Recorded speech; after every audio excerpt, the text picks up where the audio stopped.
From the TFNB Your Bank for Life studio. Now, it's time for the Smoak Show. Presented by Texas Farm Bureau Insurance. We are Texas Farm Bureau Insurance, your insurance provider built by Texans for Texans. And we've been protecting families in our great state since 1952. TFNB, your bank for life, serving Central Texans since 1889. It's time for the Smoak Show on 365 Sports with David Craig and Craig Smoak.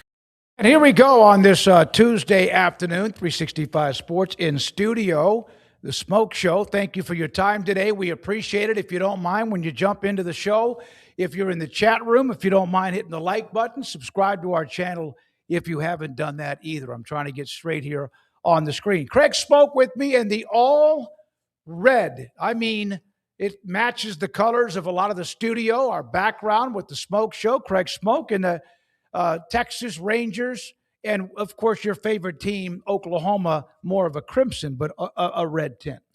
Yes, I am wearing red, and I don't know why you love describing me like I'm the high school football team you're doing play-by-play for, the uniforms on. That's what I feel like you're doing every time you bring up the stuff that I'm wearing. They got the red jerseys with the white helmet and the red stripes down the side. That's kind of what you do to me on here. Well, don't forget about the stripes on the side. Yeah, the helmet. Yeah. And there's two of us, so I don't think people really need to point out like that I'm just the other guy on the show. But yes, you're very observant. I am in the all red. I know you're getting the rust off to be able to do that in practice with high school football broadcast coming up here pretty soon. The blue helmets with the white tee on the side and the stripe down the middle.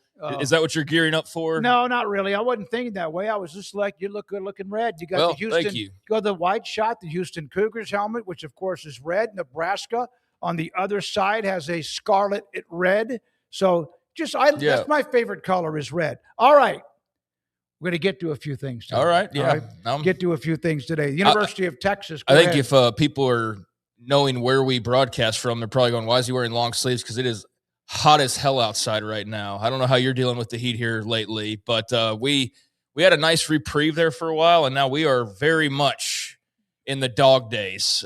We are in the center of the furnace, but normally it's a bit cooler inside. But, I was just walking inside today. I was like, do I really need a jacket? But it's just kind of old habit at this point. I started watching this. This has been a few years back when if I saw like a women's golf tournament or people who work outside who are where they work in the yard, or even those who may be on streets and highways, they wear long sleeve shirts. A lot of times it might just be a button down shirt that they've worn, and that's to keep the sun off their arms and sometimes the back of their neck. I was today out where I live, out in front of the condo where I live. They've planted some new grass. It's been a couple of months. I water it when I can. And the guy was out there looking at it. He said, man, it looks very healthy. He was wearing long sleeve shirts. LPGA Tour golfers wear long sleeve shirts. It's smart, even if it's hot, to keep the sun off your skin. So, yeah. Well, that's exactly what I was just, very, very much aware of the sun and its negative effects here inside of our indoor studio. But it's a heater here in Texas right now. The hoodie, long sleeve, and the beautiful red. Good afternoon, 365 Sports. The University of Texas dodged a big bullet today. Trevor Goolsby, who's their best offensive lineman, a professional prospect, no doubt, went down in practice on Monday. And initially, the story, Onwar Richardson had the story that they didn't know, but it appeared to be a knee injury. And then this afternoon, Trevor Goolsby had an MRI, left knee, and it has been diagnosed with a bone bruise. His timetable for return will come together in the near future. If there could have been anything, I'm not a doctor, but if any of whatever it was, this has to be other than he's fine. And this is pretty darn good news. A bone bruise can hurt, but this could have been like out for the rest of the year. In fact, Paxton texted me a couple of things. He was worried about it, but Craig, they dodge a bullet. Trevor Gooseby, not sure about the timeline. The season started. Their game with Ohio State, which is the second game, is in 25 days. Yeah, I mean, it's great news for Texas. We'll see how long it takes him to get back. There will be, some ramp up to a return because he's not 100%, and I'm sure they're going to be extra careful with him now for the next couple of weeks as they get ready for the opener. But to your point, it could have been a torn ACL, could have been any torn ligaments, could have been shredded this, that, or the other. So, yeah, definitely good news that it's just a bone bruise, although it's not as good as being 100% healthy, obviously. So it sounds like they definitely dodged a bullet, as you said, and very much looking forward to Texas and Ohio State here in the next month. It's going to be a massive, massive game, and there's not actually a lot of massive games in the non-conference this year. As far as if you look back at what the rankings set up yesterday, there's only like a handful of actual like big time top 25 on top 25 type non-con games, but Ohio State, Texas is one of those, and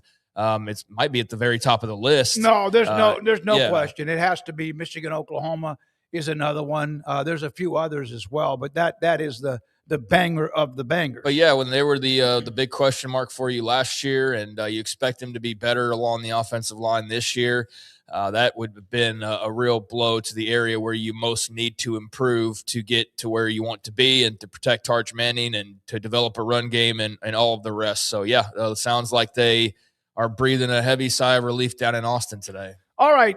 Speaking of the games, we mentioned Ohio State, Texas, which is going to be an ESPN or probably an ABC game. Big Noon Kickoff released their first couple of weeks of where they'll do the Saturday morning show. The first stop is Indiana, the number 6th ranked team in the country, and, of course, the defending national champions against North Texas without Eric Morris, but Neil Brown, the head coach. That's week 1. And then week number 2, you've got Michigan, Oklahoma, back-to-back years, and that game would be the following week. Those are the first 2 sites where they'll be for Big Noon Kickoff. Yeah, I mean, this is pretty close to being Big Ten kickoff, but that's not a surprise because of the heavy involvement relationship with Fox and the Big Ten. So we've seen in years past where they go to Ohio State early on for a game that is just going to be an absolute bludgeoning, but they still get probably a bigger pop for just being at Ohio State versus whoever compared to like another better matchup, quite frankly. So yeah, I'm not surprised to see that even though Indiana, North Texas is not the biggest game in the world, it is the defending national champions, and they're going to get a good rating for that one. And I'm sure it'll be a great scene with Indiana kicking off this run it back year. So I'm sure it'll be a big scene there with whatever they've got planned to celebrate their first game since winning the national title and all that comes with that. And North Texas, very, very interested in what Neil Brown's able to do with a roster that was just absolutely raised with Eric Morris going to North Texas and taking anybody of note, quite frankly, with him, and who he didn't take ended up somewhere else, and who was left over. I'm sure there's some good players, but it is a rebuild, not a reload in Denton. Certainly for Neil Brown, he's a solid coach. I think that's a good spot for him. I think it's a good pivot in replacing Eric Morris for the Mean Green. So big challenge there early on. But week 2 obviously is going to be a massive, massive game there with Oklahoma and Michigan. So yeah, no surprise they're ending up there, and that'll be a hell of a game. Both teams, I think, very unsure about what to expect for that one. Kyle Whittingham's debut the week before, and then Oklahoma in the Big House in Ann Arbor. And then, of course, Oklahoma won that game a year ago against Michigan. Bryce Underwood back for his second year. Love the bangers, and that's a banger. Now, with the AP poll that was released, and even the coaches poll, one of the things that you start to do, you dissect how many teams from conferences. We do that. I never remember that was ever the case until, of course, there's the poll that came out yesterday. In course, until we had this tribalism. So all at 8, there's 9, there's what? So then also, and this is something, I got a text last night from a good friend of mine, Blake Browder. He's a huge Texas fan. He lives like maybe a quarter of a mile down the road from where I do. Great guy, huge college football fan, but he was bringing up all of the teams ranked and who had a lot of ranked opponents. And here's a list of them. Now, I want to put a little bit of an asterisk. This is the most top 25 opponents. This is based on the AP preseason poll that came out yesterday. These are the Power Four opponents and how many a team will play as far as the non-conference or conference games. Rez, you should have this. Most top 25 opponents for teams that are ranked. And they're, okay. No, that's not it. That's not it. It looks like this. It looks like this. It's an image that looks just like that with the red around the outside. The reason I bring this up, Blake sent me a text last night. And it was actually when I'd already gone to bed. So I woke up with it. He goes, all of these teams are playing 4 and 5 and 6 and 7 non-conference games or conference games against ranked opponents.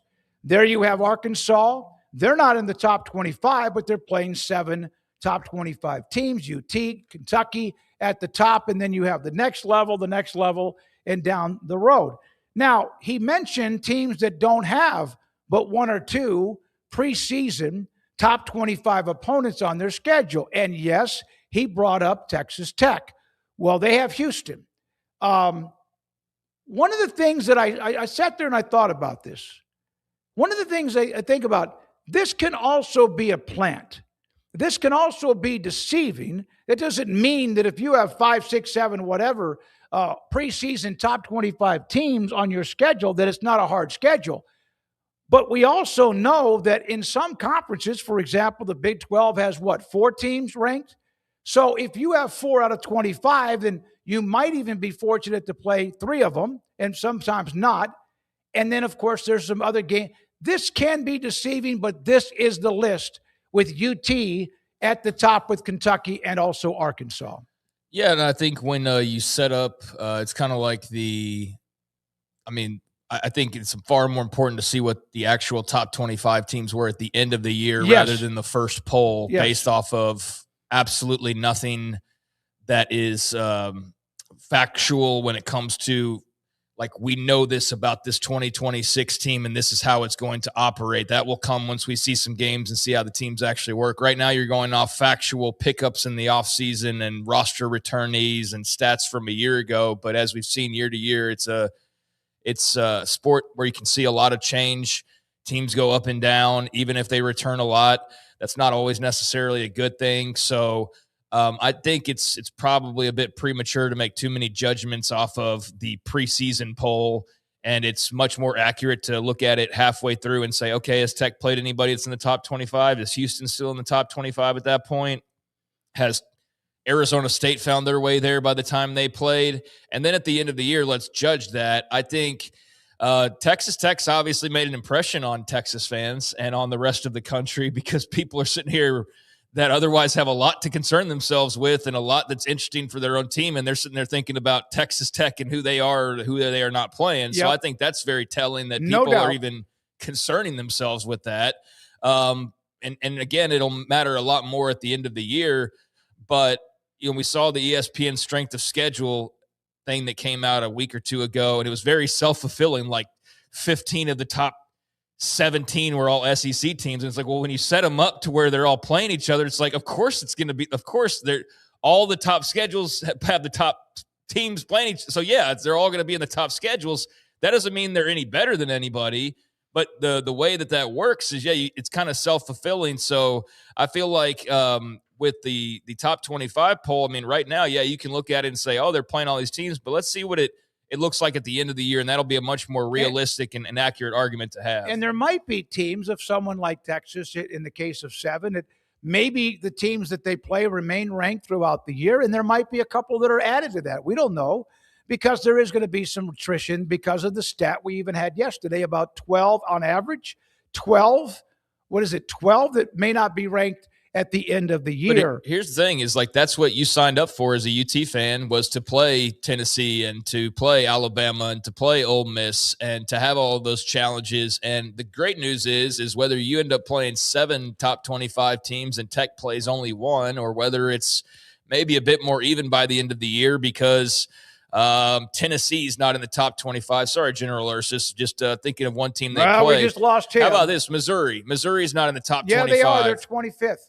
You're not listening to me. Okay. By the end of the year, Missouri's not in the top 25, but and so Texas doesn't have 7. They have more like 5. And then Texas Tech has, let's say, 3 or 4 by the time the end of the year's over with. Well, then that's a different story than when we're just, let's get mad about something that hasn't happened yet type of a thing. Yep. But what also is great about the current state of college football, and you don't hear that very often, here's what's great about it, is that whether or not Tech plays 10 top 25 opponents or whether they play 1 top 25 opponent, I do think there is legitimate reason for criticism if it ends up only being 1 or 2. And I do think that's something that needs to be acknowledged and talked about. I'm not super homer that blindly just sticks up for things. So, yeah, I think that the crux of the point he's trying to make, although I think it's reserved for later in the year, is valid, that there is a big disparity maybe in who you end up playing.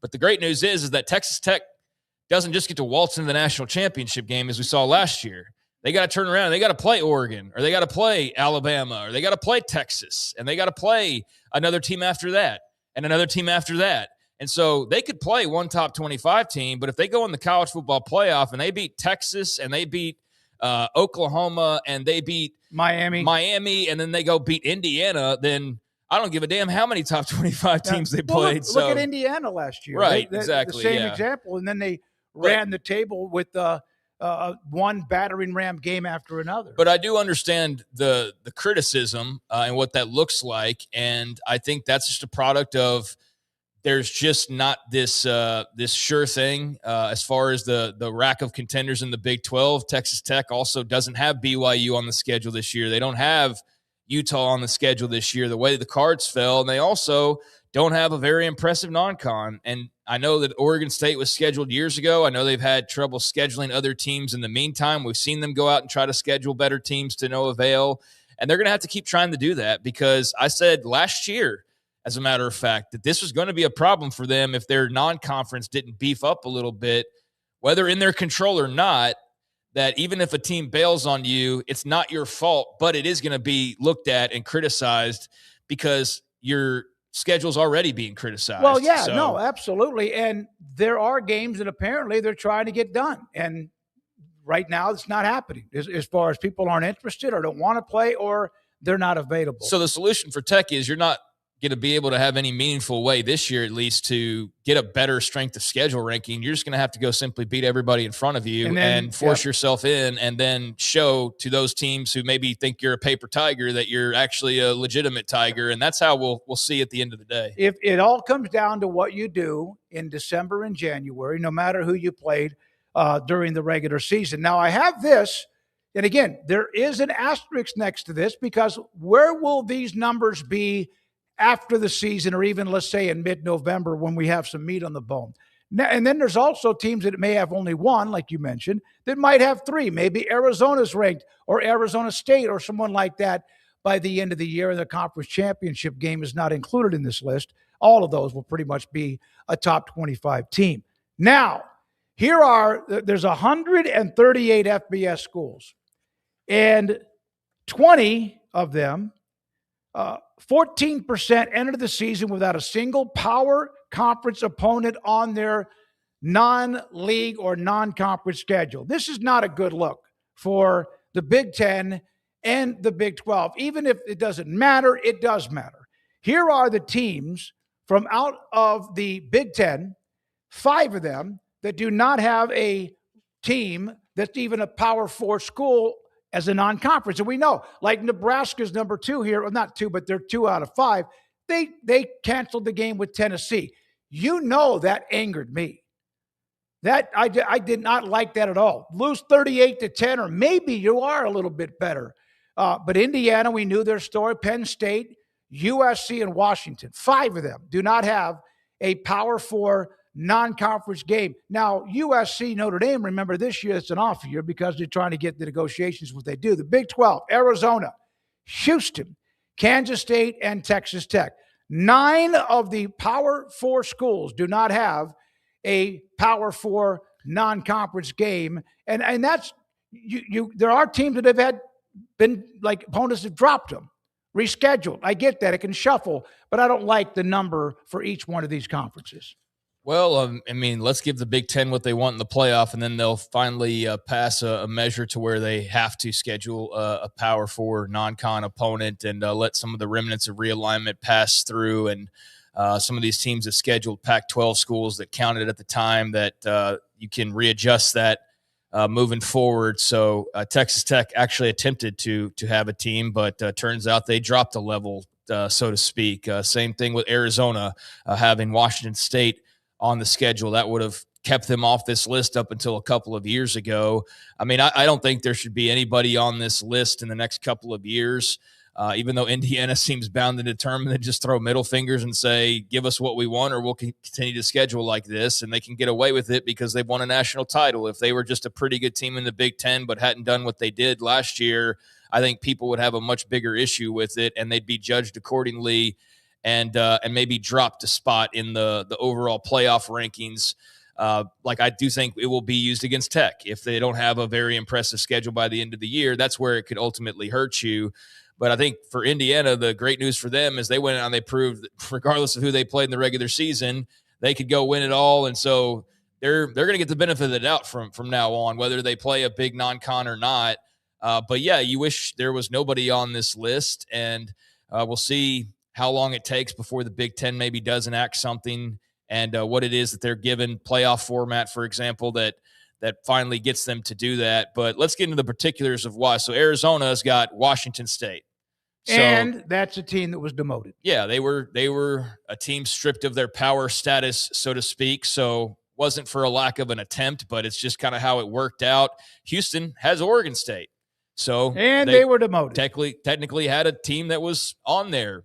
Indiana, well, they don't really have that excuse. They've got North Texas, they've got Howard, and they've got Western Kentucky, and they've made it pretty clear this is intentional on their part, that they're just not even really attempting to try to have a big power conference opponent, non-conference opponent. Kansas State plays Washington State. So they also have another team. And guess what? Texas Tech, they play Oregon State. So every Big 12 school on that list is playing one of the two Pac-12 leftovers, and that's why they're technically on this list when 2 years ago they wouldn't be on this list. Mm-hmm. So that's the jig for them. Nebraska, they had the series with Tennessee that was canceled. So that would have taken them off of this list right here. Penn State, they just simply have made this intentional, it appears, the same way that Indiana has. So they've got Marshall, Temple, and Buffalo, and two more to go here. USC typically would have had a Notre Dame or somebody like that, and they're obviously going to resume that here pretty soon. But yeah, they've got San Jose State, Fresno State, Louisiana. So this is just the start of not playing Notre Dame, basically, when you kind of had that baked in all this time. So for that school and for Penn State and for Indiana, it's more intentional. And then for Washington, they play Washington State. So they would have also had a power. So really of this list, 5 of the 8 are playing teams that now would have counted. G5. Yeah. So really there's only like 3 teams on here, Indiana, Penn State, and USC, that pretty much intentionally, unless I'm just missing something. Nebraska. No, they lost the didn't I just say they lost the game? Or no, maybe not. Maybe I just say Nebraska. They pulled out of the game with Tennessee. No, they play Washington. Okay, sorry. No. Yeah. They pulled out of the game. So, yeah, so they intentionally as well. You're right. I was thinking of them having tried to at least schedule that, but they canceled it. You're right. So on the Big Ten side of things, yeah, this is mostly intentional on their part to not play a power opponent in the non-con, and that's part of their kind of strategy as a league, and they've made it clear that they're going to do that until forced to otherwise, and when they get their way on some things like the playoffs. So, yeah, that's the explanation for why there are these 9. Nebraska and Arizona, by the way, are scheduled to play in a non-conference game in 2028. Who knows what could be the case by then? Now, after the AP Top 25 poll came out, David Ubben from theathletic.com wrote an article about who he thought was overrated or underrated. Here is who he had underrated. There were 3 or 4 teams, but one of them at the top of this was Texas. Now, here, read this. For the first time in recorded history, Texas is beginning the season underrated. They're number 5. Only number 5 is it because of the schedule, which, yes, it is a very nice, difficult schedule. After disappointing number 1 preseason a year ago, no idea how 0 votes. I couldn't understand that either as far as top first place votes atop the ballots. Nitpick, Steve Sarkisian, his red zone play calling all you'd like. But if I were a voter, I would have had, this is David Ubben, athletic.com, number 1. I don't know about 5 being underrated. That's still pretty damn quality. But as far as the no first place votes for Georgia or Texas, that we both distrust, we brought that up yesterday. That was a big surprise. Yeah, I don't think they're underrated. I think I understand. I know I understand the point he's trying to make. I think it's just being a little bit like super specific in that you're still calling a fifth place team. But for 10 or 12 years, it seemed like they were over-modulated. Yeah, and that's kind of also what he was talking about. So, yeah, he has a valid point there, and I don't think anybody ranked at number 5 is really underrated, but I do understand the point he's making. And, yes, I, too, am also surprised to agree with him that they did not get a single first-place vote. I was very surprised by that. I would have asked me to go throw up a prediction, not a bet, a prediction. Then I would have said, yeah, no way. There's not a SEC team with the first place vote like a Texas. Like they're going to have 1, they're going to have 2, but that was not the case, and that was surprising to see. So I do agree with him, and from that specific standpoint, yeah, maybe Texas is a little bit underrated, but I also do think it's maybe a good thing because for a long time there were just a lot of people who would place them atop the polls, whether deserved or not. I think that proved out in finishes. And, they have such a large fan base that you can get drowned out even with valid criticism. And for a long time, it became a narrative because, well, that's what was happening. Like, that's why the narrative developed. And you'd hear this pushback on it. But obviously, everybody kind of felt the same way. So, yeah, maybe that's reversing a little bit.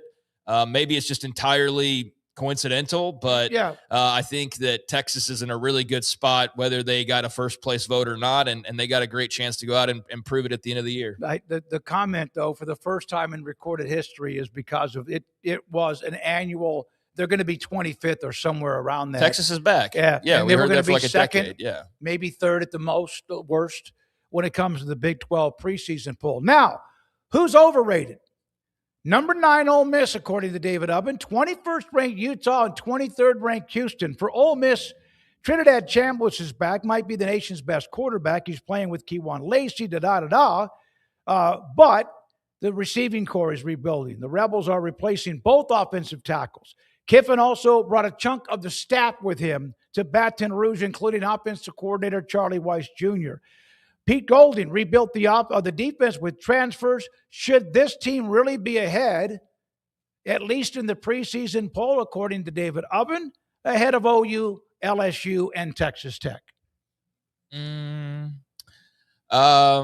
Yeah, I mean, I think you could go case by case there and have a pretty compelling argument one way or the other for each of those examples. I do think that there's a pretty strong chance that Ole Miss as a top 10 team is slightly overrated.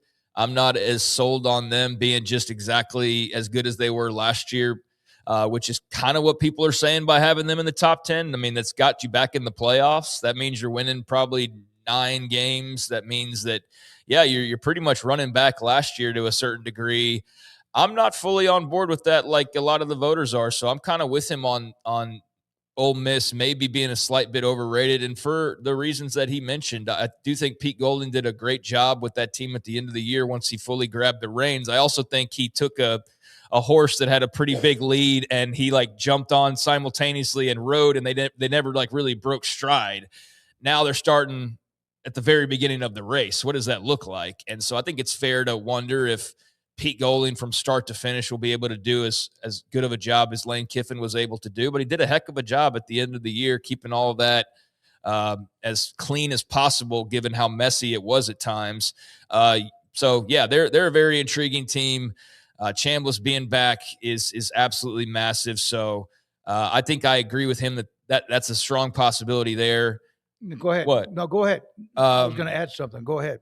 Utah at 21, I could definitely see where they're overrated because of all of the changeover on the offensive line and the coaching staff. I think they're going to be a good team, but going and winning double-digit games again, I don't know. I predicted them to do that, but I could definitely see where that's not going to happen. One of the things that Ubben brought up as well is offensive coordinator Jason Beck and also edge rusher John Henry Daly are now at Michigan. They're not a part of this team. The defense had to rebuild with transfers. It's hard to imagine the talent level is the same as it was a season ago. No, I mean, it wasn't just that. It was J.J. Buchanan. It was Smith Snowden coming over from Utah. I guess that is, coming over from Utah. I was still getting confused with BYU for a second. But yeah, you had Snowden, you had Daly, you had Buchanan, you had other guys as well. I think Buchanan's going to be a hell of a player to watch up in Ann Arbor. That dude's going to be one of the star tight ends in the country. But the coordinator change, head coaching change. We know that Morgan Scalley's been there a long time, but there are a lot of variables that you can't account for until we see them play. So I could see where, they are slightly overrated, although I still think they'll be an upper half in the Big 12 type of team. Houston 23. John Peterson, retired stockbroker, going to want to fight. Cougars broke through last season, but they did so by going 6-1 in one-possession games. Can they duplicate that again in the Big 12 where margins are razor thin? One-score games are the currency that usually tells the story of a season. And he's right when it comes to that particular trend. Every year there's a team or two that make a jump of 2 to 3 or 4 wins because they get those one-score wins, one-possession wins. And then the next year they may get only 2 or 3 or none of those, and it can flip your record pretty quickly. Yeah, I don't think they're overrated as far as being a top 25 team to start the season, but pointing out how razor thin the margins were last year is fair.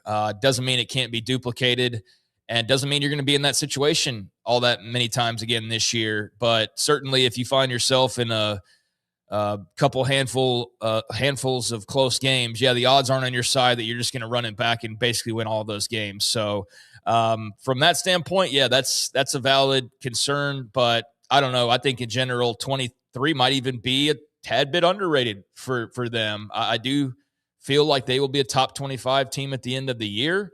I think they're going to be on the cusp of pretty much where they ended up a year ago. And I think they're going to be a team that we're talking about midway through the season that's in the race, in the hunt for the Big 12. I think they've got a pretty favorable schedule, but I say that in not knowing the variables all that well just yet. Like, how good is Oklahoma State? Is that game going to be really tough, or is that a game that's still kind of went in there and just won that and didn't have too much of a problem with? Like, how good is Kansas State right away with Colin Klein? So you look at them, and they got Tech in week 3 in Lubbock, and that was the game where you were like, is that going to be his first game back? Is that going to be this or that? And obviously it's just going to be completely without him, but that game is still absolutely massive and will be a great tone setter for the rest of the year. If they win that one, then this will get blown out of the overrated category pretty quickly. But Kansas State on the road, Oklahoma State at home, Utah on the road. Who knows about West Virginia and Morgantown? So, I could see 4 or 5 losses if things break a different way for them, but I don't think overrated at 23. All right, so there we are with that. By the way, Tim Brando, Fox Sports, expected to join us today at 3:45 or so. Cole Thompson, he is a part of SEC Unfiltered and the College Football Addiction. John McClain today at 5:05. Craig's off the radar in the middle of all that, too, at 4:45. So those are some of the headlines that we have for you today. One quick note about Zachary Henning, Arizona center football team.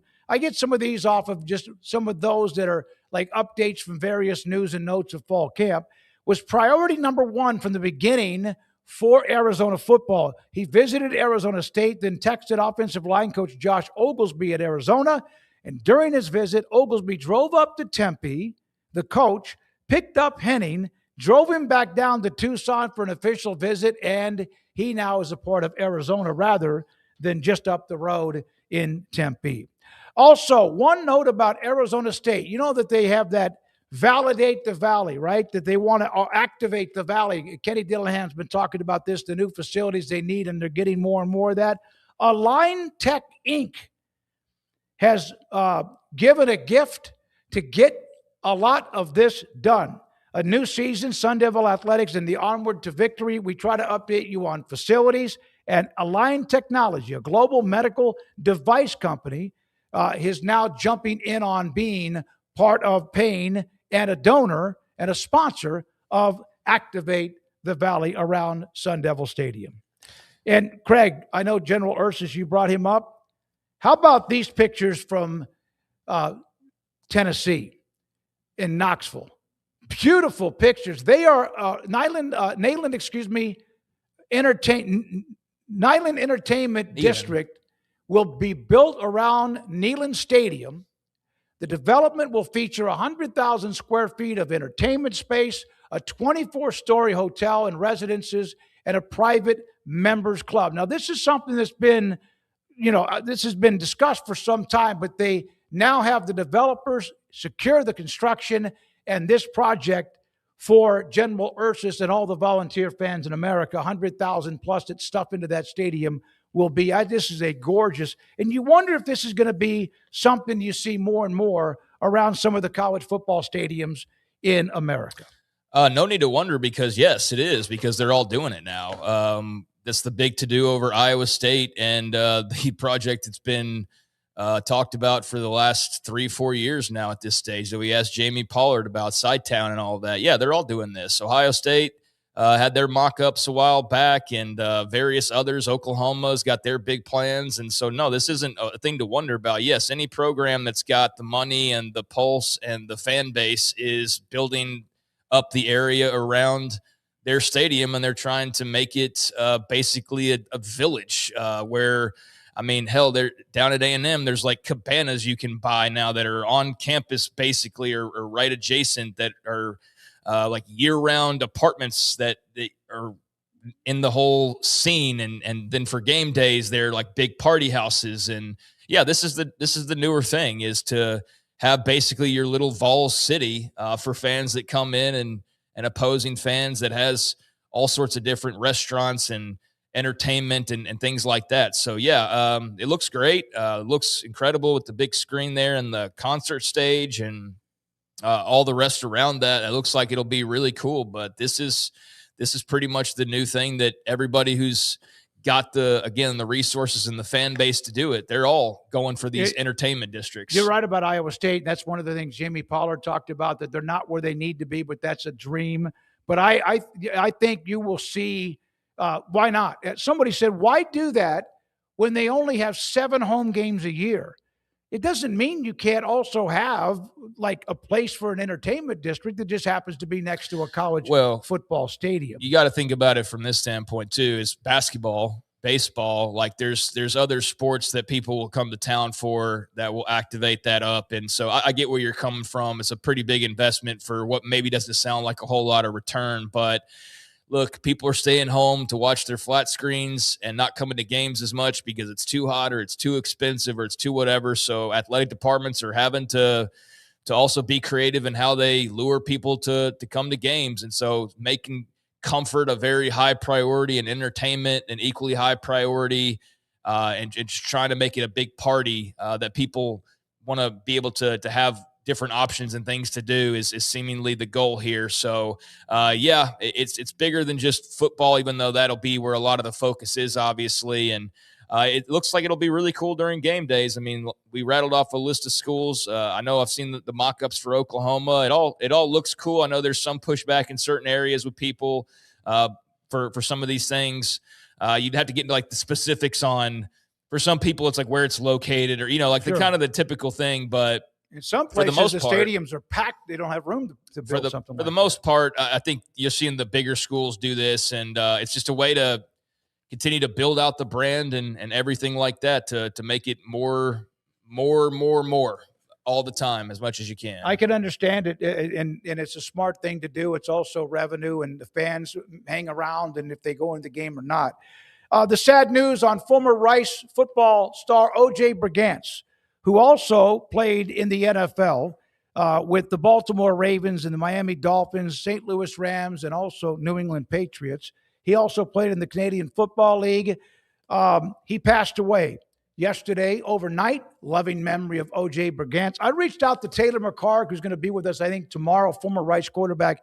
He said he met O.J. one time, an amazing man. And you look at all of what's being said about him, he passed away because of his battle against ALS.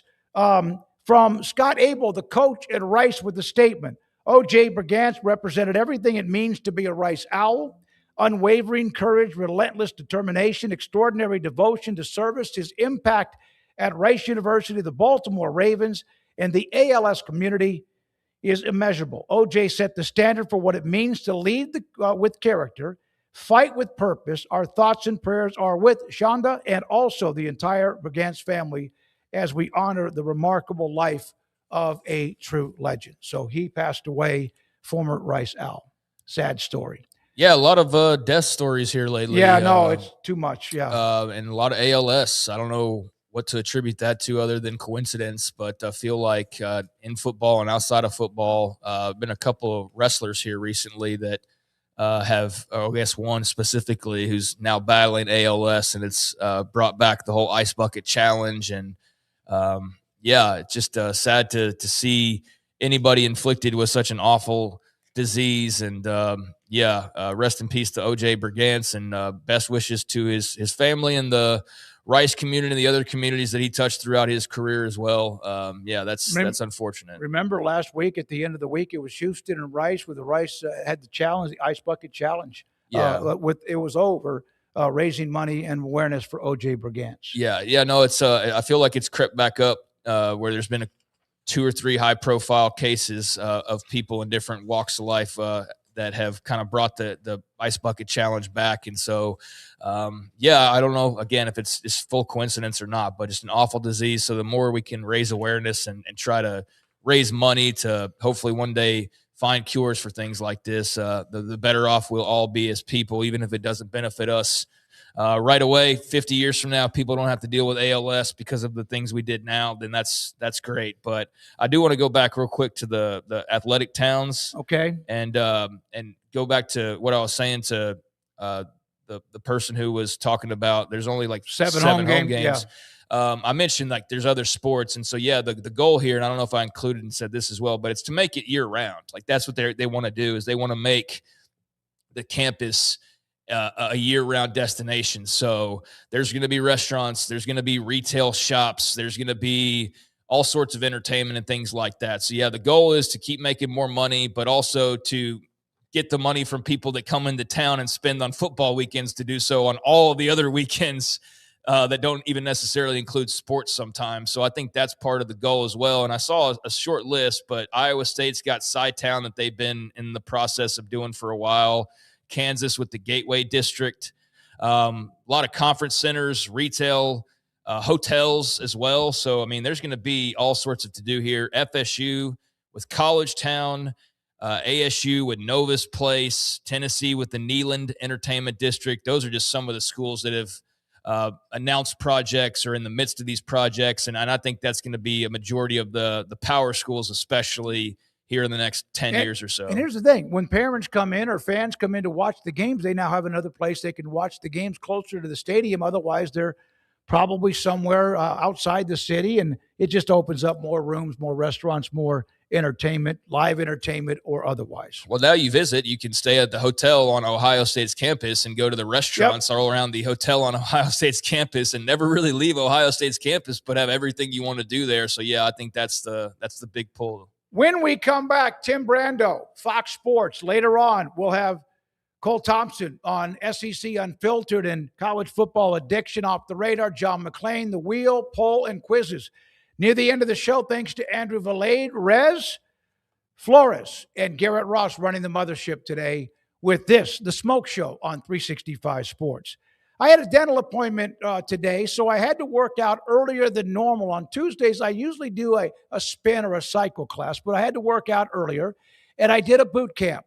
Boot camp to me is like a 4-letter word. And for the time in which I wasn't really feeling that great physically with my hip, I would never have done boot camp, because almost all of the exercises, burpees, hand release push-ups, mountain climbers, you name it, it's going to be it's going to be intense. But I did that class. You know why? One, I wanted to work out. Two, it's a great option. I sweated off.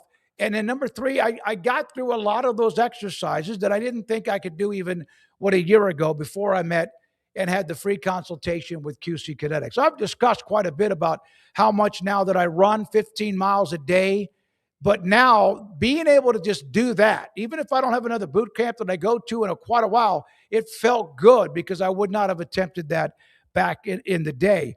Push-ups, bear crawls, all of that, a part of the boot camp exercise. And it's because of QC Kinetics. They met with them in September, started treatment with them in September.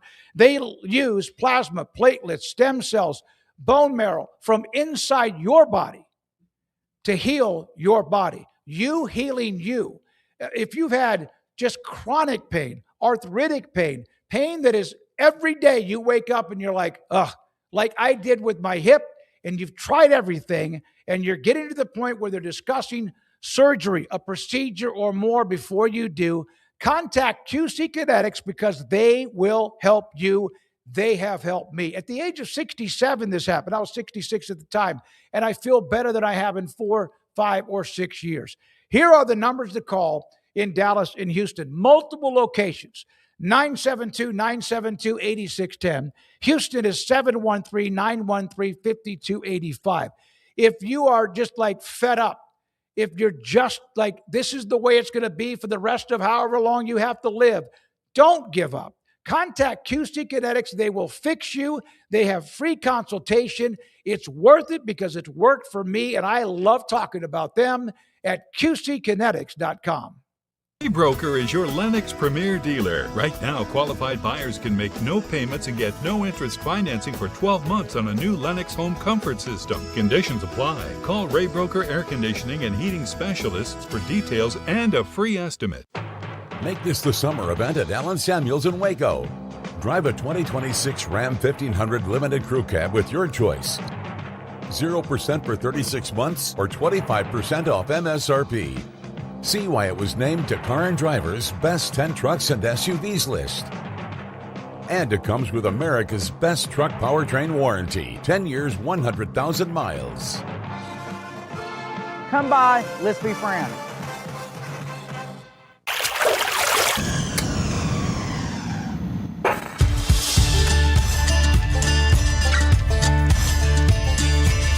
Bold are the adventurous. Determined are the leaders.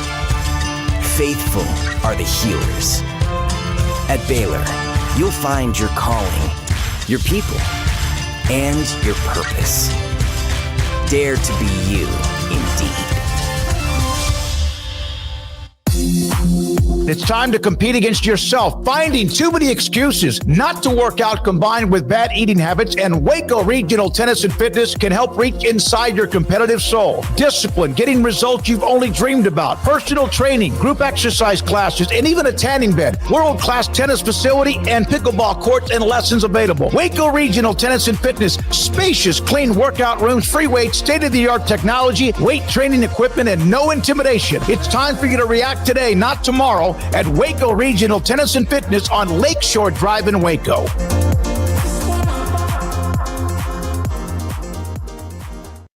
Serving Central Texas since 1889, TFNB Your Bank for Life takes pride in being more than a bank.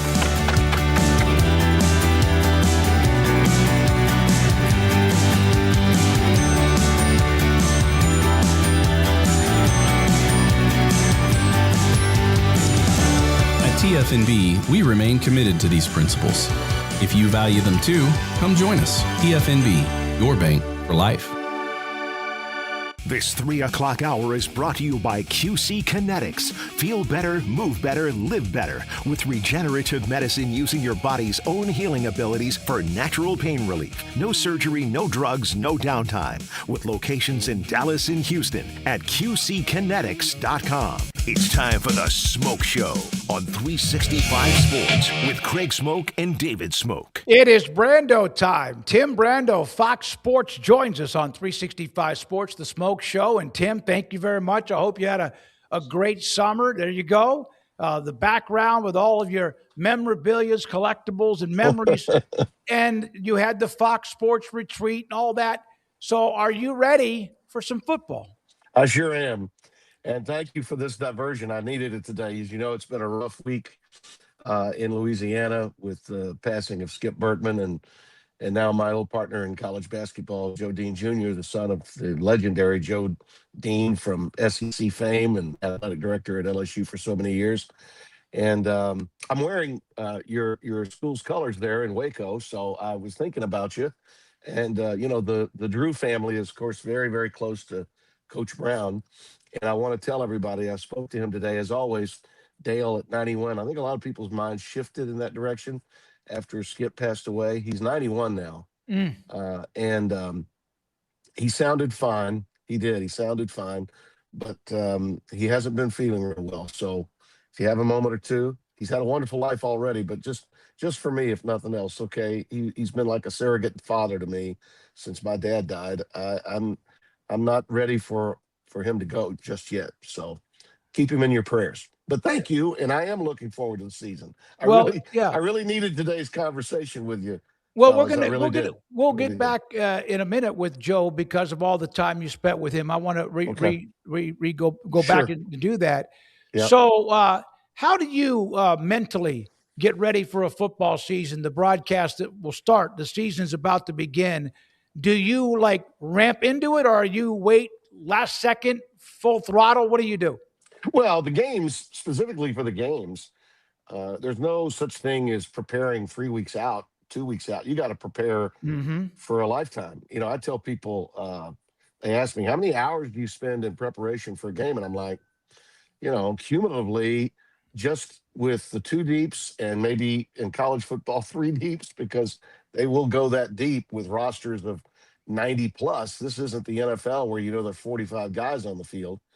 You got to keep up all the time. I've read all the magazines, I've looked at everything that's out there.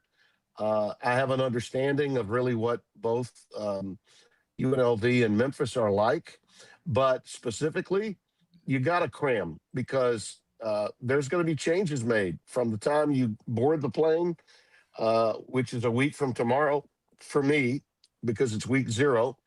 And with UNLV, there'll be changes too. That's the first game that we have on Fox, week 0. And it's already in my head. Okay. The following week, we've got a Saturday game at 2:30 Central with Cincinnati hosting Boston College, a game Cincinnati absolutely has to win.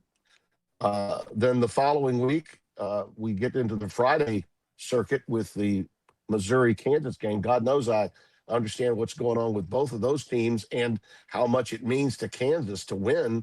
Their season went the wrong way after they lost a very competitive game at Missouri a year ago. And I think Missouri knows that they're going into a gauntlet because Kansas is really good, and this is a very big year for Lance Leipold. And it's an SEC versus Big 12 game, okay, to go along with the rivalry and the border war. And then, of course, the following week, I'm really, really pumped about the Texas Tech Houston game because I think, BYU is considered the number 1 contender behind Texas Tech as the defending champions. But make no doubt, Houston is hardwired. I think I told you guys the last time I was here, David, that I think they are the it team for the future of the Big 12. They, Wigman's back. They're much of the nucleus of that team that won 10 games and did so really under the radar when you think about it. Took care of LSU in a game that, SEC fans and people in Louisiana will say, it really didn't matter. We were more concerned with Kiffin. I don't care. You beat LSU and you're Houston. That's an important win for them. So they're riding high coming into the season and feel very confident about the year that they can have. And again, I do keep an eye, a watchful eye on what's going on in the NFL too. And the reason you do that, why it's got to be a lifestyle, not just a job, is because when I leave Lubbock, I'll be flying to Atlanta to do the Panthers and the Falcons on a Sunday Fox regional game with Matt Millen on the 20th of September. So those are my first 5 games in really what would be 3 weeks for college football and 2 weeks for the NFL. If you don't count week 0, which they say they don't, I don't know why we call it that.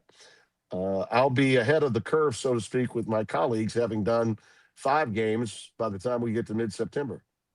Tim, there is just too many storylines to possibly cover everything that's happened this offseason in college football, from the expected, like the coaching carousel and all of the very interesting moves that were made, to scandalous stuff, to scheduling talk and playoff talk. So I'll just ask you a big picture question, and then we can whittle it down as we go. But kind of what caught your interest the most? What was of most interest to you this offseason in this sport as it wound its way through the offseason? Well, I think, fans are bored with the whole congressional thing. I get that. And they probably don't necessarily, until the games start, care what network's carrying what game. But to me, because I'm in the business of sports television and college football television, the combination of what's going on with Congress and the fact that when they reconvene in September, they're going to have this bill a little bit more forward in the docket than they had it when they ran out of time and couldn't get a decision before they recessed. Friday week ago. Mm-hmm. So I think that is as compelling a story as we have out there, because I think there'll be dominoes that fall, whether the bill actually passes or fails. I think there's going to be major dominoes that advance the next story, which is the expansion story. Mm-hmm. Because if it doesn't advance, and we're looking at least another year without governance, or a year without the conferences themselves determining, hey, we got to, A, get the collective bargaining, B, we've got to settle our issues with the postseason and the calendar being part of that, because again, we're still going to be dealing with the wild, wild west financially. And that's the point of the 24. Fans, media types, you know who they are. We saw another example of it before that quote-unquote meeting on Monday when the Cardinals were in conclave and the commissioners all met. And that story that got out because of a report that was given by Josh Pate, who, by the way, is a good young talent. I respect him. I do. But, I mean, where do you think he got that story? He's doing hits on Get Up and on First Take. Now he's going to have his own show. I mean, he's in that world now. He's living in that world. And this notion about, here's a little something that they're going to discuss. Well, okay, yeah, nice. He had the story, but it was shot down immediately, okay? Shot down immediately by the commissioners because they're all in on 24. 24 is happening. It's just a question of when, not if. Yeah, and it's a matter of, you're right. Do you think that if the Big Ten was to get their way of 24, that anything will change with how they do their non-conference schedule? Probably, yeah. Probably.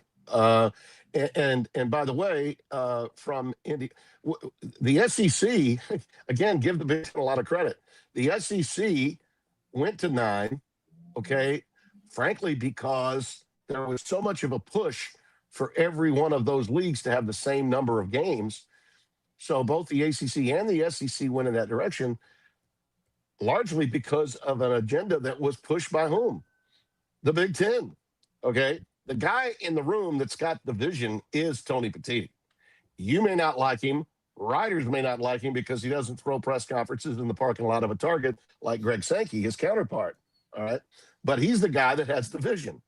And the only way you're going to make the necessary money to cover the house settlement and to cover all the other expenses, if you want to keep up with the Joneses, when you've got a tier of schools that are spending in excess of $40 million for rosters, and some, even in bigger conferences, that are spending half that, and that's going on in the Big Ten, as well as it's going on in the Big 12, ACC, and SEC, they've got to get more television revenue. The only way to do it is by having greater inventory. Where's the inventory going to come from? The postseason. Fellas, this is just capitalism at work. And again, you may not like it. Talking heads may not like it. Certainly the fans of the Blue Bloods don't like it because they think college football is all about them. It's all about the same. You look at the AP poll, you see it every year. Brands. Do you think for 1 minute had Notre Dame, Ohio State, Georgia, Texas, or Alabama, when they were hot, had gone 16-0, all right?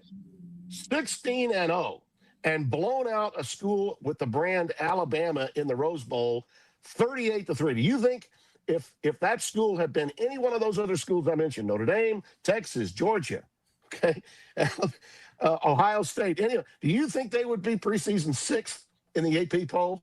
Hell no. Hell no. It's still brands, which tells you the writers haven't caught up.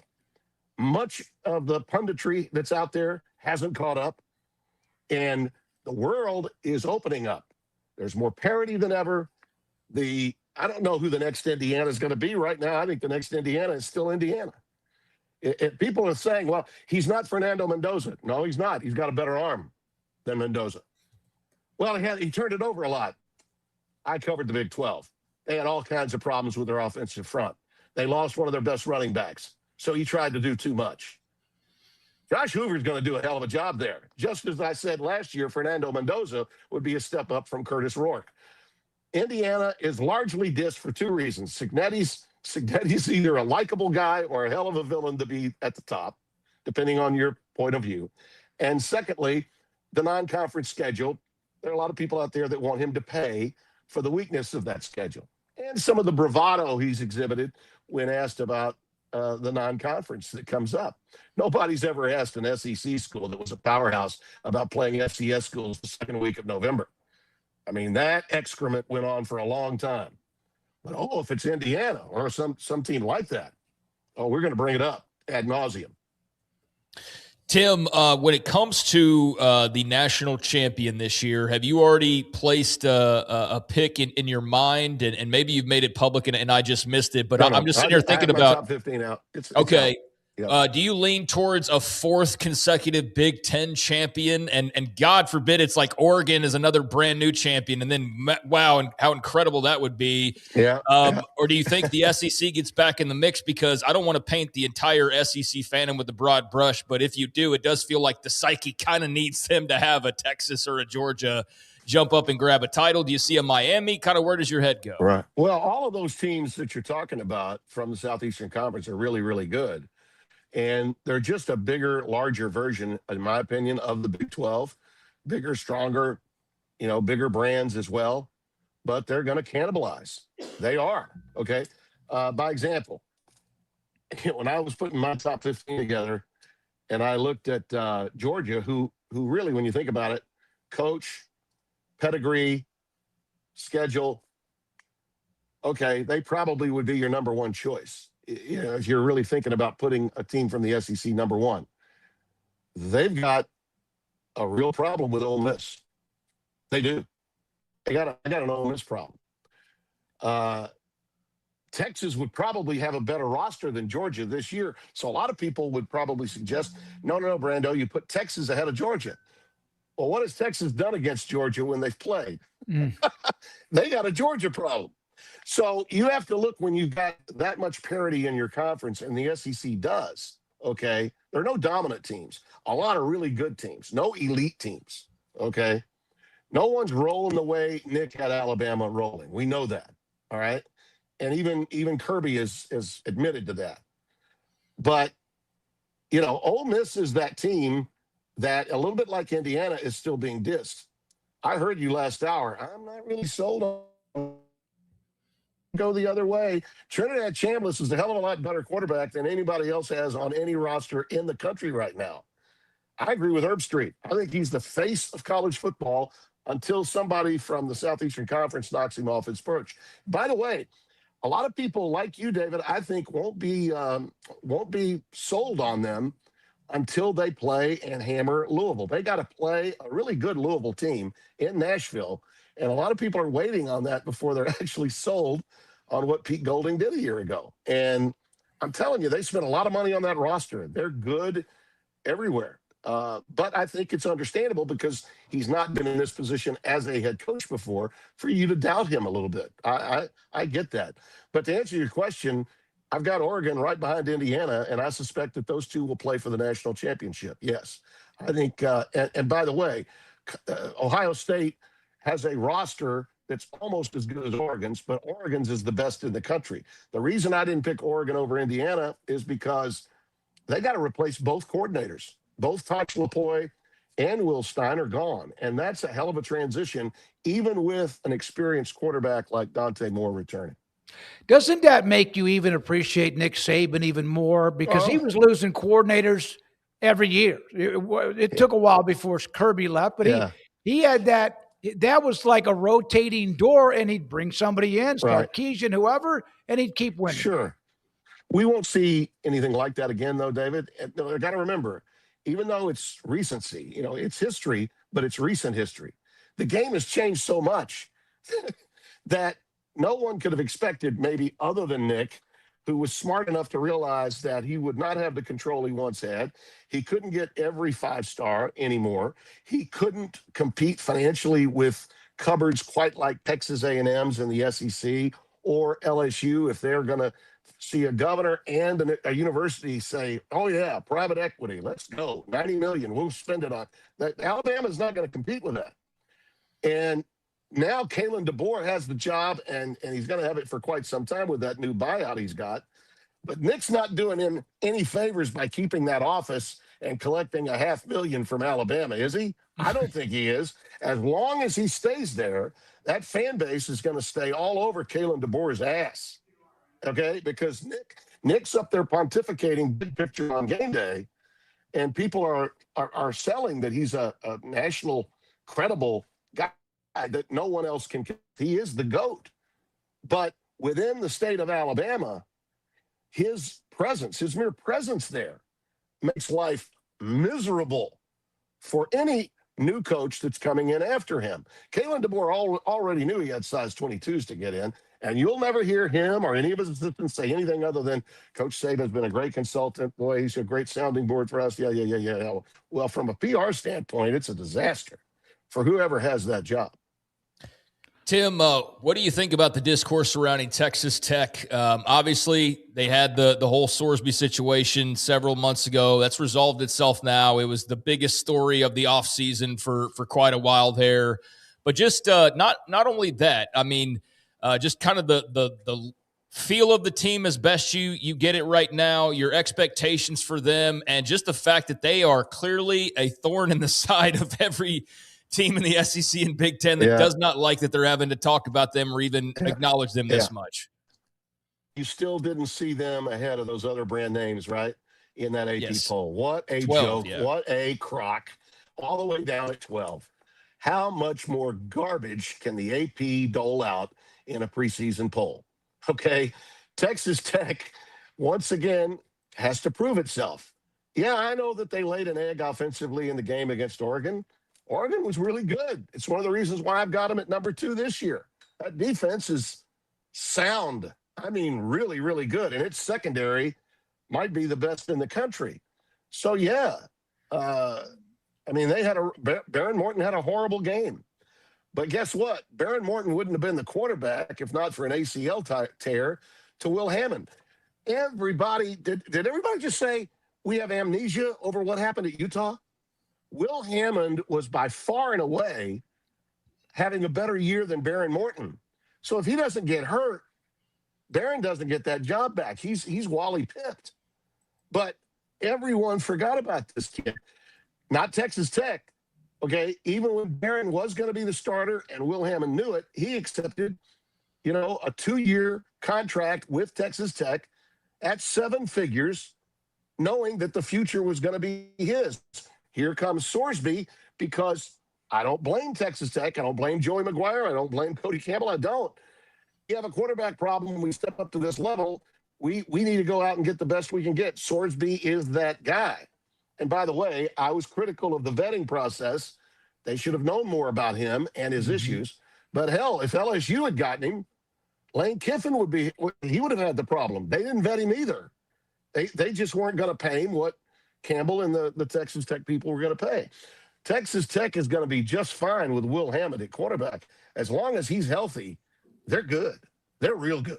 And they're a hell of a lot better than preseason number 12. Tim, you mentioned Indiana, and there's now, because of what they've done, and of course Texas Tech and what they've been able to do the last year or two, but is there somebody else, or is Indiana the next Indiana? Yeah, that's what I'm banking on. I'm thinking Indiana is the next Indiana. They have some huge losses that they have to overcome from that great team that was made up, that nucleus of JMU players, many of whom are gone. But they just got their rush in back, right? They have I think some outstanding receivers. Running backs are solid, and as I said before, Hoover is going to have more time. He'll be playing with far better athletes than he's ever played with before, and that's not a shot at Sonny Dykes' team. But Sonny's frontline guys were great, but once they got banged up, especially at wide receiver, they weren't the same team. And that happened. TCU salvaged the season for themselves and finished well. And I think they're going to be a factor in the Big 12. I don't think they're as good as BYU, nor do I think they're as good as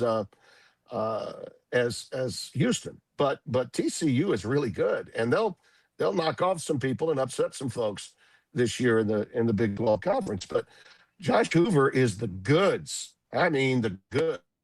And he's just got to be smart and understand that he's got great people around him. That system, this is the thing about Indiana that's really overlooked. I told you why I didn't pick Oregon for number one, because of the staff.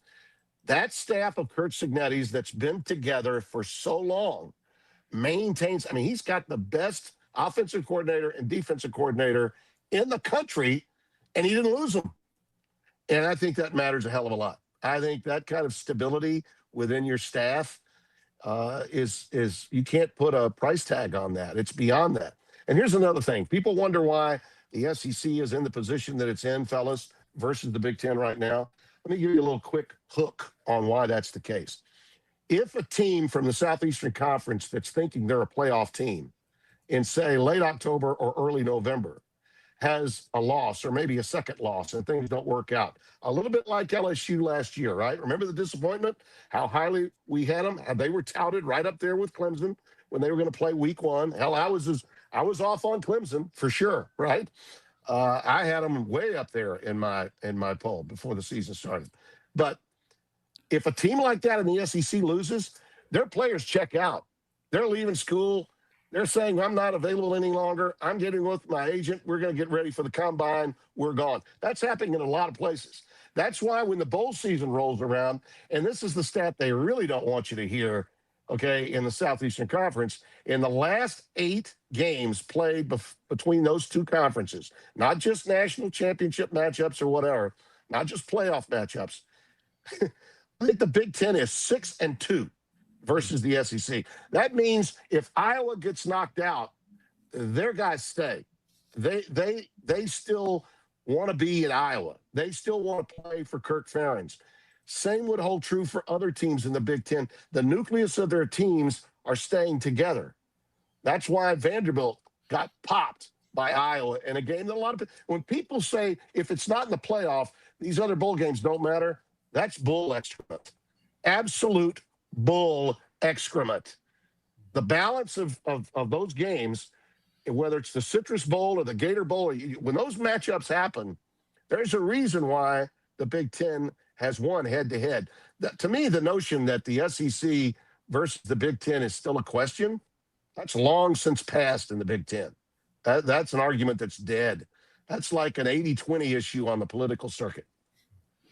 Tim, we could do easily like a 2-hour show just with you, just talking the coaching changes from this offseason, because there were so many and there were so many that were high profile. I mean, Matt Campbell finally leaves Iowa State and goes to Penn State. Whittingham to Michigan, like who had that on the bingo card?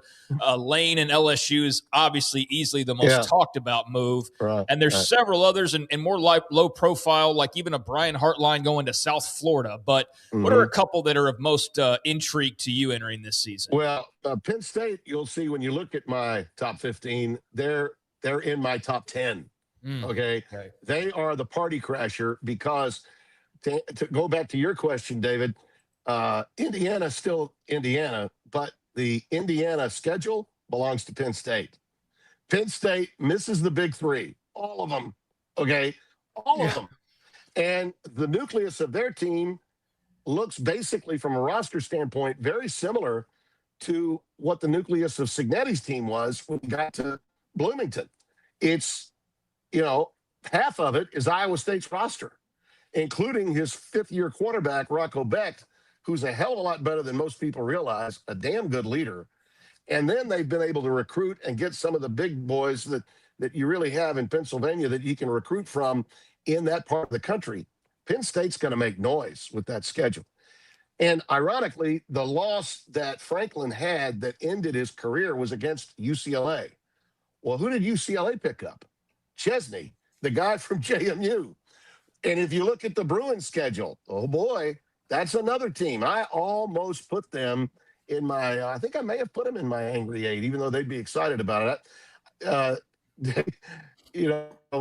I actually put 8 teams outside my top 15, called them the Angry Eight, because most of them were pissed. But USC, I think, is the team on the skids.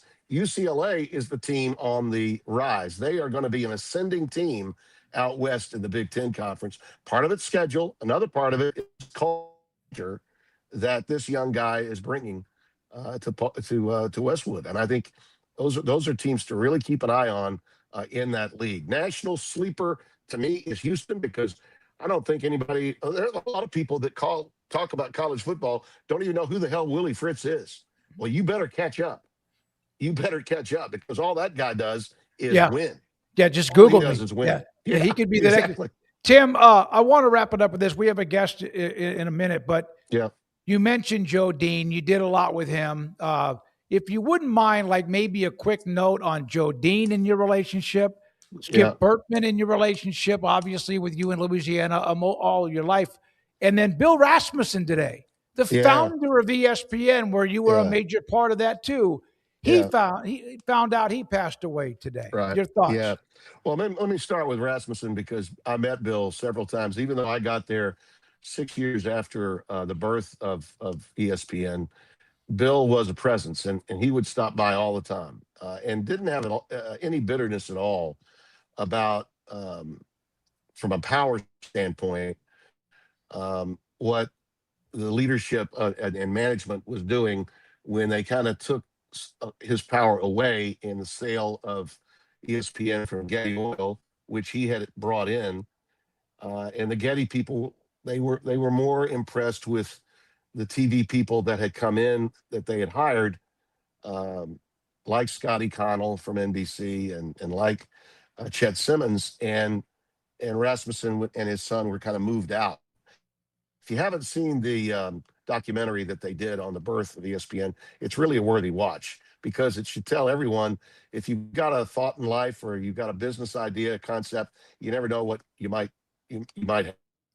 He just thought he was going to start a Connecticut sports channel. Didn't know that the opportunities were there to create a national network that could become, the biggest corporate story in the decade of the 80s as cable was ascending. But that's what he did. And a really good man. Always took great time to speak with all of us whenever he was visiting. On the LSU front, I was 2 years into my television career and 6 years into my stay in Baton Rouge, when Bob Broadhead, the AD at that time, brought in Skip Bertman, Ron Frazier's assistant coach on a 2-time national champion Miami team. Bertman absolutely created everything with LSU baseball. And not just for LSU baseball, but for everybody else in the SEC. Very few teams in the Southeastern Conference, or in a lot of other major conferences, were actually spending money on college baseball until Skip got there. He changed all of that. And he did it by hitting the ground running, going around to local merchants to get them to buy into what he was doing. And even though a lot of people didn't know a great deal about baseball, some in the media did. I'd like to think I was one of them. I was just beginning to freelance with ESPN, and I got to call some of his earliest games with Mississippi State when they had Clark and Palmero. and SEC baseball and college baseball in general was taking off. He changed not only LSU but all of college baseball. Similar story with Dale Brown, by the way, who Joe Dean Sr. hired when he was the head of Converse, but he was not the athletic director. Carl Maddox was the AD, and he brought not just Dale but also Scott Drew's dad in to be Dale's assistant. The Drews know too well about what Dale had done, and it was Joe Dean Sr. that did that. He was on those games every Saturday in the SEC with John Ferguson. Straight music in Lexington, KY. And all the time he was doing that, he was an entrepreneur at Converse. Well, his son, Joe Dean Jr., he all he ever wanted was to be like his father. And when I started working SEC games regionally, and I got to work with Joe, it was like I was in a time warp. I was working with his dad, not him. He sounded just like his dad, and he leaned into being like his dad. He talked to him. Their relationship was like a daughter and a mom, not a son and a father. They talked every day like a daughter and a mother would. You don't hear that necessarily as much with sons, but that was their relationship. He also wanted to be an athletic director and was a great one. He built UCF from scratch. Then he left, went to Birmingham Southern, took them from Division III to NAIA, decided to be an athletic director, gave up the coaching reins in 1989, hired a high school coach from Jesuit in New Orleans named Dwayne Rebold. He won 2 national championships.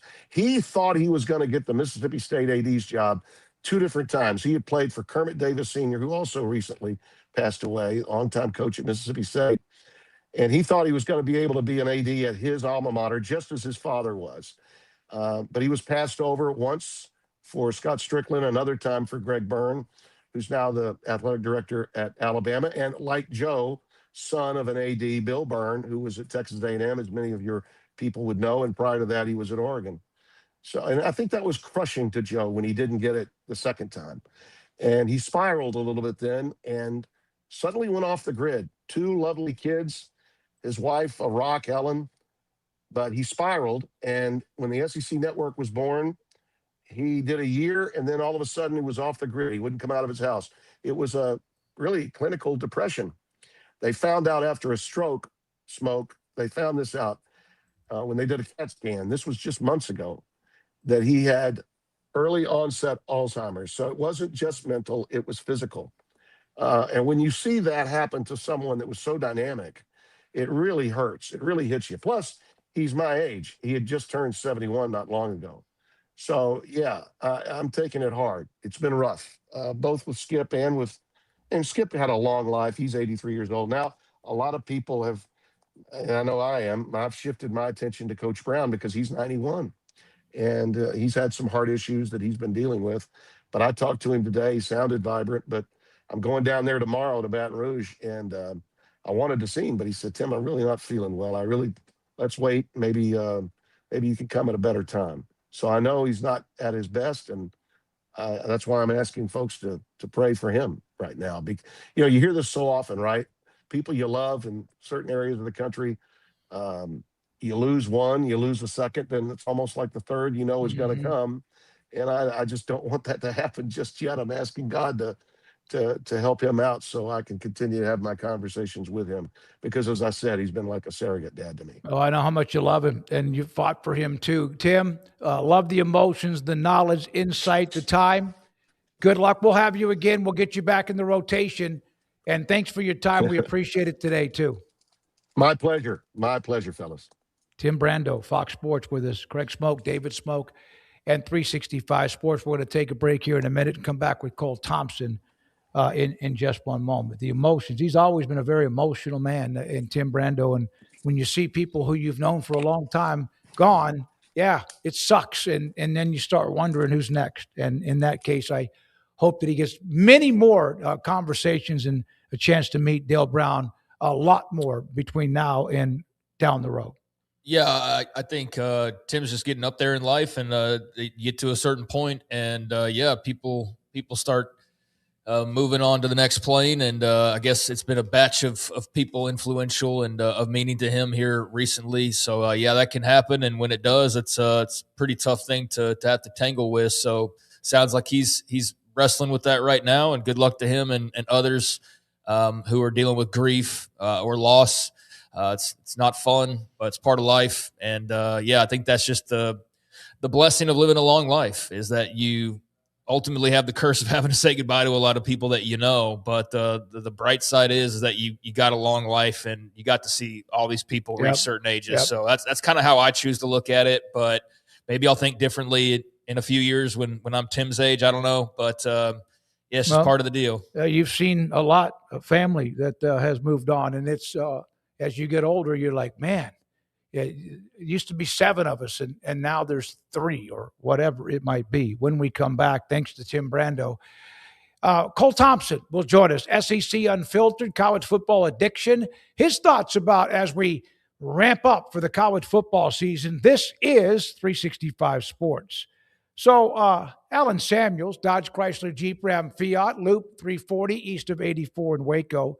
They continue the summer sales event, including a 2022 Mercedes-Benz C300. Good-looking car, 41,000 miles. It's $29,900. How about the last call, the 2023 Dodge Widebody, the Dodge Charger Widebody. This is a dude now, muscular 6.4-liter engine, V8. And now your chance to get your hands on one of those at Alan Samuels Dodge Chrysler Jeep Ram Fiat. The Black Widow package, the 2026 Jeep Wrangler, lifted on 37-inch tires, premier leather, and a winch. One of the finest rides you'll ever see at Alan Samuels. They've got the assortment, the array, the variety, whatever word you want to use, of pre-owned, new, the SUVs, the pickup trucks when it comes to SUVs with Jeep, pickup trucks with Ram. They are loaded. The lot is there. Alan Samuels, Ted Teague, general manager and CEO, and David Gray runs the sales department with the men and women that help you get the car you want. On Loop 340 and east of 84 in Waco. It's in the major leagues for 24 years. And let me tell you, I can feel it in my joints. Shoulders, elbows, and knees. Trust me, pain doesn't retire when you do. I tried everything to get rid of the pain. Nothing worked until QC Kinetics. Baseball legend Roger Clemens and other patients are getting lasting relief with QC Kinetics regenerative treatments. No surgery. I trust QC Kinetics. You should too. Let's commit to getting rid of all the pain. Schedule your free consultation today. QC Kinetics. Better starts here. With over 25 years of excellence in IT, Carrion Solutions is your trusted technology partner.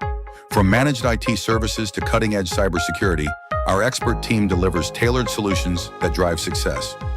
Our portfolio includes products such as Veeam, Bitdefender, Microsoft, Cisco, and Fortinet. Call David Carrion and his team of experts. Call 888-522-2221 or visit us at carrionsolutions.com. Established in 2007 and independently owned, Alliance Bank Central Texas is committed to helping families and businesses meet their financial goals. From their tellers to their board of directors, they know the importance of superior service and competitive products. Customers have confidence knowing that their financial needs are in good hands. It's your bank, Alliance Bank Central Texas, with 2 Waco locations, 4721 Bosque Boulevard and 191 Archway Drive on Highway 84, and at alliancebanktexas.com. Member FDIC, an equal housing lender. Hello, I'm Camille Johnson with Camille Johnson Realtors. We specialize in selling residential real estate agent all across our community, and we love serving all types of families. We have been in business at Camille Johnson Realtors for almost 9 years, and I have been a residential real estate agent for almost 40 years. And we love our partnership with 365. So thank you for partnering with me, and thank you so much to all of my clients who have made our company a success.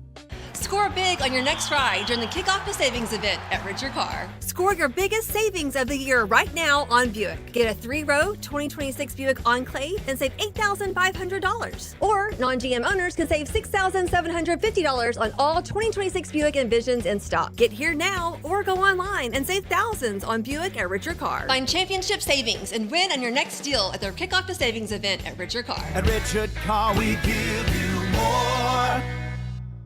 Pepperoni Magnifico. Pepperoni Magnifico. Marco's Pepperoni Magnifico. Classic and crispy cut pepperoni, 3 melty cheeses, all on our fresh made dough. And starting at just $12.99 for a large, it's no wonder Marco's was named America's favorite pizza chain.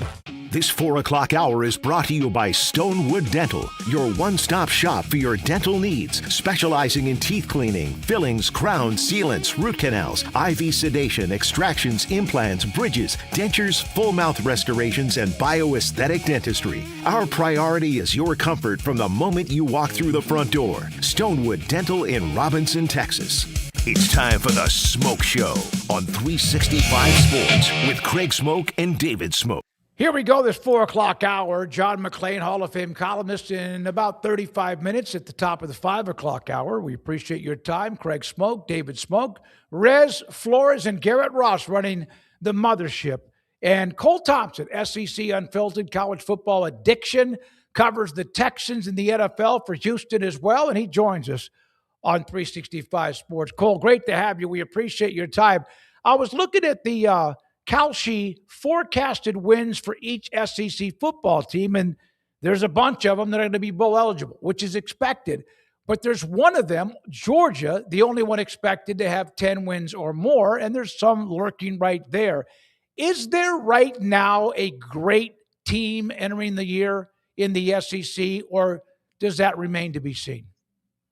I think if there's a great team, you probably have two with Texas and Georgia. The problem is that you live with the Steve Sarkisian boy who cried wolf effect, I think, down in Austin. And that is that we have played the game before of how many times have we said, look at what this team is. Look at what they bring on in. Look at what they retain. Look at who's coming in via the portal. Look at who's improved from camp week 1 all the way until we get to the actual week 1. And then it's like, okay, but yet somehow you proceed to go 9-3 and fail to meet expectations. And Texas, like it or not, has the toughest schedule in college football this year. It's not just, Ohio State and a bunch of no-names. It's Ohio State. You still have to face off against Oklahoma and Red River. You still have to welcome in Ole Miss. You still have to play against Florida that's going to be improved. You have to go on the road to play against Tennessee in week 4. So there's a lot of question marks, but on paper, Texas does have the roster that you should think is in that same realm of Georgia where it comes to they should be playing in Atlanta. They should be hosting a playoff game. Better yet, they should get that first round bye and be viewed as a national title contender, which is why when you do see those top 7 teams in every single ranking, it is Georgia and Texas. But Georgia, it's a trust factor. Georgia has the element of we run things a certain way, we beat to our own drum, and that drum is we're guaranteed to get at least 10 wins, be in Atlanta, and probably playing for an opportunity to get the first round bye because we are just Georgia. It is the standard underneath Kirby Smart. And what's funny is, guys, is that this roster, it doesn't have a lot of flash names. Wide receiver, offensive line, defensive line. You don't have a Trayvon Walker that's going to go number 1, Jordan Davis, a Jalen Carter, but they have depth. Like, if you look at this Georgia team, one of the major problems last year was that a lot of young guys playing on that offensive line and a lot of young players intertwining in that defensive front 7.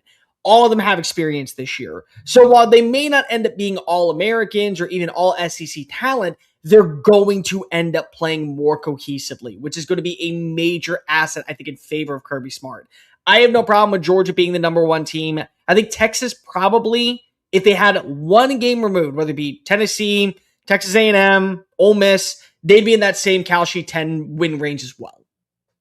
Cole, when it comes to the gaggle of teams behind them, your A&Ms, your Ole Misses, your Oklahomas, your LSUs, your Alabamas, I mean, not in the top 10. Everybody made a real big deal about that yesterday because it's just like, wow, we haven't seen this.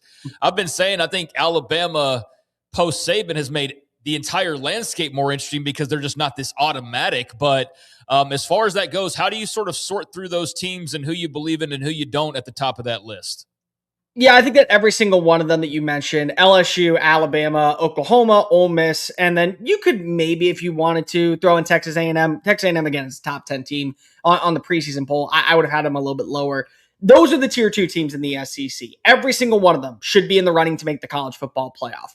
If they end up going 9-3, it's also not shocking because if they all play against each other, so there's going to be some cannibalization. Me, personally, I go number 3, Oklahoma. I think they are the first team at the top of the pecking order. And for three main reasons. Number one, they have the most returning production in college football outside of USC. They have 14 returning starters, and they play better on the offensive line late last year. Look at guys like Michael Fasusi and Ryan Fjord, who came on in and really were kind of thrust into the fire from the get-go.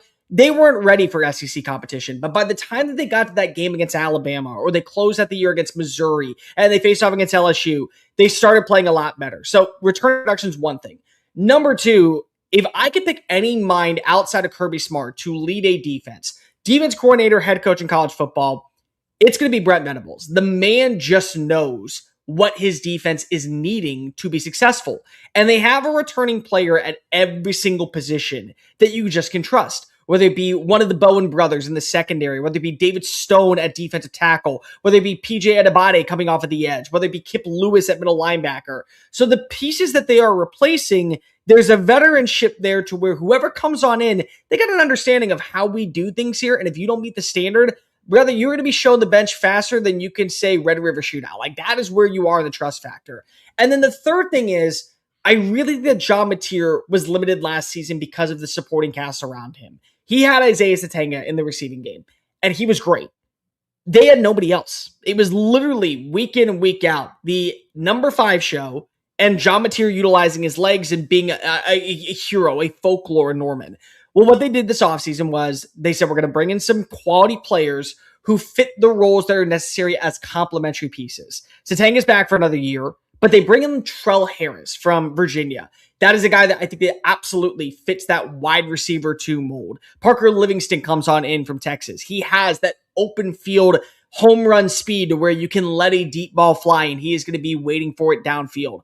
They brought in 2 tight ends and Hayden Hansen from Florida, and they brought in Rocky Beers, All-American name, probably going to be an all-conference player this year. He did not drop a single pass during his entire career at Colorado State. So he may only be utilized in the short to intermediate passing game, but you can trust that a 7-yard pickup is going to end up with 7 yards and not a drop ball.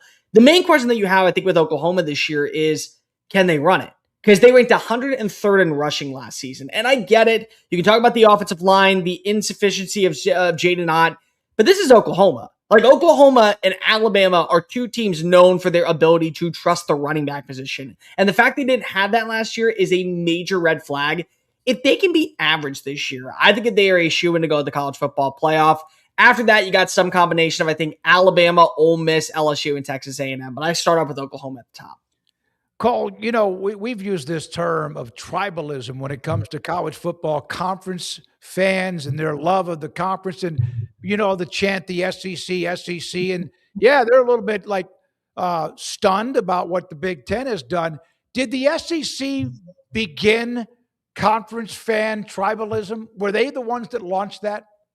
Okay, so what's funny about this, Smokey, is I am a proponent of, I don't buy into that nonsense whatsoever. Now, I cover the SEC in general, Sure. so I have to be openly fair with every team.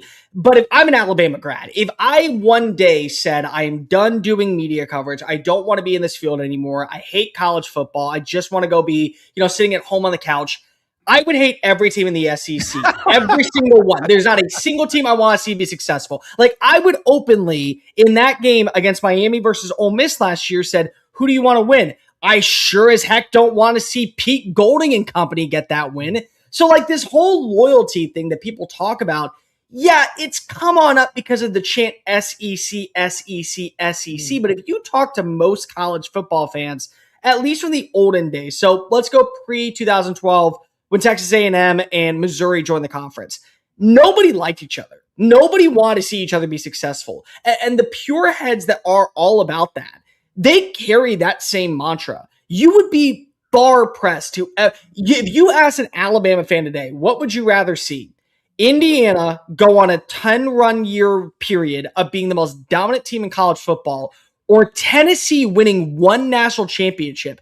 They would say, Kirk Cignetti, you are my savior, you are my Lord, you are the person that I believe is the greatest thing to ever walk the face of the earth, because that's how much they hate in that conference. What's happened is that we've seen a few teams at the very bottom, the Mississippi States, the Arkansas of the world, They've been the ones to scream SEC alongside the Alabamas, the LSUs, the Georgias that have actually won something. And because of that, it's all coming to, well, the SEC pulls for each other. Most SEC fans would strangle each other alive if they didn't have to go ahead and play against one another. They are all about watching the opponent on the opposing sideline beat the brakes off of that SEC team. Cole, having said that, how much do you think, and not everybody's the same, we can't paint this broad brush as you point out, but how much do you think it's kind of screwed with the psyche of certain SEC corners of the fandom that we're talking about 3 years without a national title? Like, they don't need to win one to satisfy anybody, but like, how much do they kind of need to win one to satisfy sort of that feeling of, hey, for 20 years we were the bee's knees and there was no denying that, and now it's a bit more in question? Craig, I'll go a step further. They haven't been in a national title game in 3 years. That's the problem here. Like, it's not the fact that they haven't won. It's that they haven't been in the final performance. Like, unfortunately, that's where the SEC is right now. Like, you've had talent. You've had 5 teams make the playoff last year. You had three teams the year before. You had Nick Saban in overtime against Michigan, the eventual national champions, being on the doorstep of potentially winning and going back one last time. And yet, unfortunately, you haven't been in that game. So I think for a lot of SEC fans, the problem is that they're watching as the Big Ten, where this has been a major thing for a while. The Big Ten is better at the top, but then it's more falling apart in the middle.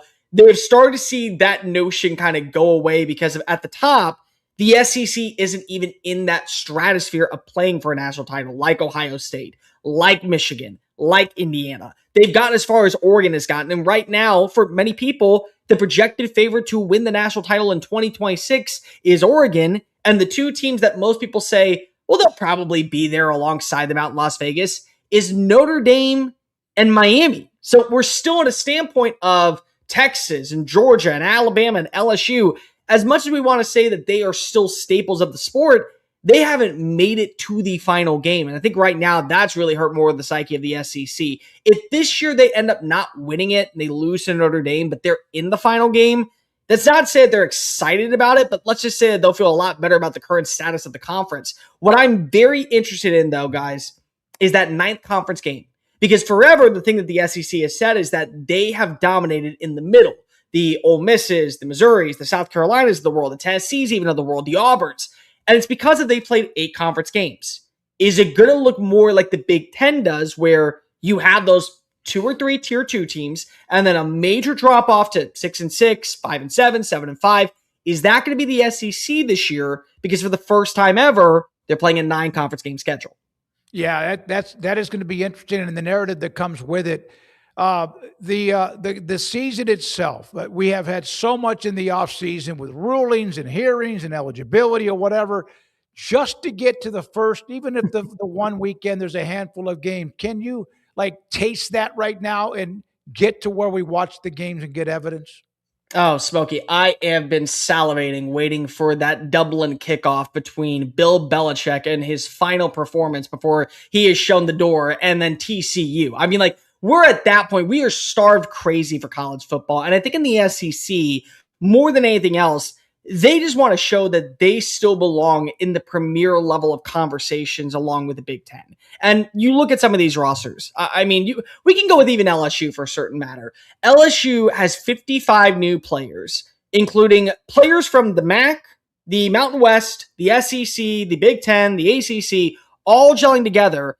And it wouldn't come as a surprise if for some reason they all just click and out in Baton Rouge, Death Valley, they're hosting a playoff game come early December. It wouldn't shock anybody because of what the talent is there. And there are so many teams built like that have an opportunity to really set the standard of what is going to be a season to remember in the Southeastern Conference. Now, again, there's going to be a lot of upsets. There's going to be a lot of cannibalization at the top. Who is going to survive the murderer's row in schedules, whether that be Texas A&M or Texas or Ole Miss or Florida for that instance? Who's going to be the breakout star, whether that be Auburn this year, Kentucky with Will Stein? Any one of those things could be possible. You just got to see it unfold. that's where the SEC is. They can taste the opportunity for talking season to be over. No one wondering, well, did you pay too much for this player? What's it like to now play second fiddle to the Big Ten? They're just ready to go, let it fly week one, starting off with major games like the Louisville matchup against Ole Miss out in Nashville. Cole, so I love asking folks about all of the coaching changes because it was just such a crazy carousel and 6 new coaches, even though Pete Golding's just kind of taken off the interim title. I know you can't go through each and every one, although we'd love to do that. But which guy would you say or program are you most convinced of we're talking about in a very positive way by the end of the year? And which one do you think we're going like, oh, man, this is year 2 is going to be better, surely? So I'll just run them down, although I'm sure you know. But Summerall at UF, at Florida, Silverfield at Arkansas, Golish at Auburn, Stein at Kentucky, Kiffin at LSU, Golding at Ole Miss. Who are you highest on? You think we're talking about 2026 postseason and lowest on? Okay, we're going to take Ryan Silverfield out of this. He's got no dog in the fight. I'm sorry. Like with Hunter Yurachek there and where the roster is, let's just put him on the shelf. We'll worry about him in 2027. The most underwhelming right now is I still think Kentucky. I think Kentucky is doing a really good job of setting what is going to be the new standard underneath Will Stein. Number one, you get a guy that actually knows what Kentucky football is all about. Surprisingly, he played at Louisville, but he grew up a Kentucky fan. So he grew up in a Kentucky household to understand what are the expectations and what it takes to actually win out at Kroger Field. But just because of you add in a guy that knows what Kentucky football is about doesn't mean that you're going to hit instantaneously. They did a good job of bringing in some portal pieces. Lance Hurd from Tennessee, Kenny Minchie from Notre Dame, Nick Anderson, when he's fully healthy from LSU, can be a game changer on the outside. But they still have a daunting schedule. They still have an early test against Alabama in the year. If they somehow get to 5-7, that's a win. But I'm looking more so at like 3-9, 4-8. We're probably saying to ourselves, okay, you set a tone. You were able to do some things that were really promising, but let's see what you do in year 2. And I think for the most promise, because it's not wins, but promise, I will go with John Summerall down in Florida. I personally think to be the head coach at Florida, a job that Steve Spurrier made such a national brand in the prospective eyes, you have to have a screw loose. You cannot be normal. You have to live in Florida man culture despite never having ties to Florida. And that is what John Summerall is. He is brutally honest. He is definitely not afraid to speak his mind. He is very emotional and is necessary for that job. But he's also very intellectually smart when it comes to the X's and O's of how to build a roster. He went out and he made sure of spending money in certain pieces that they could not afford to replace. A Jaden Woods on the defensive end position, a Dallas Wilson at wide receiver, a Jaden Baugh in the backfield. But he also went out and he made sure to get guys who understand the systems that they are implementing, whether that be underneath his new defensive coordinator in Brad White or his new offensive coordinator in Buster Faulkner. They got guys from Kentucky. They got guys from Georgia Tech. Eric Singleton comes on in. Aaron Philo comes on in. They are going to find a way to play a spoiler role for somebody that's in that range of going to the college football playoff. I don't know who, I don't know when, but I can promise you this. When we look back in November, we may see an 8-4 team, a 7-5 team. There will be a roster that is kicking itself saying, how the hell did we lose to that Florida roster? And you will feel a complete and total culture shift that hasn't been there since the days of really the first season of Dan Mullen, that I think is really going to win over Florida fans. And we're going to say they're not BACK yet, but they're right on the cusp of knocking on that door. Cole, great stuff. We'll have you again. Thank you very much for what you do with your podcast, SEC Unfiltered, and the college football addiction, and then also covering the NFL in the city of Houston. But thank you very much. Great stuff. We appreciate your time. Anton Smokey, take care. Yeah, Cole Thompson with us, radio show host. And he said professional blabber, college football host. It's not blabber. He's good stuff. Good, strong opinions. And very excitable when he talks about college football. Yeah, I need to put that title on my LinkedIn, professional blabber. I think we qualify for that title as well. So, he's a good follow and good guy to talk some college football with, and you could tell the excitement and anticipation he has like we have for this upcoming season. And just all the different things we've been unpacking and talking about and looking at from different angles for these last several months. It's just that point where you feel like we're about to just figure out what it all really is. Not what this guy said his top 25 was, and we never revisit it or anything. Like I'm as much looking forward to the end of the year when, like, I put out my Big 12 predictions like a couple months ago, and I'm now just intrigued to see how far off I was on some of these teams, like Iowa State or Colorado, or how right I was about certain teams. Like I'm ready to see like what's what, and what things did we not even think of that are going to become the next viral things, or who's the next Indiana if there is one. Like I'm just very excited to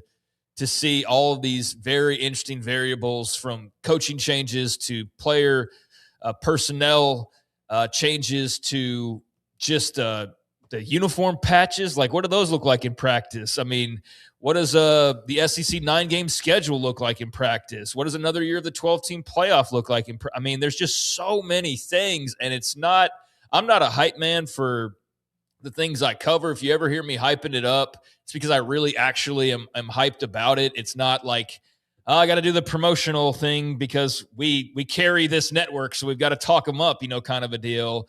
I talk about what I'm passionate about, and I do get very excited when thinking about all of those, I'll refer to them as kind of wild cards or variables that have been laid out over the last few months. I mean, how does Tech respond to this past offseason? And they just shove it down everybody's throat? Or is there a couple teams that are going to jump up and bite them? And, oh, my God, can you imagine what we're talking about if they got a couple losses in the regular season? Oh, yeah. I mean, and just on and on yeah. and on and on. Yep.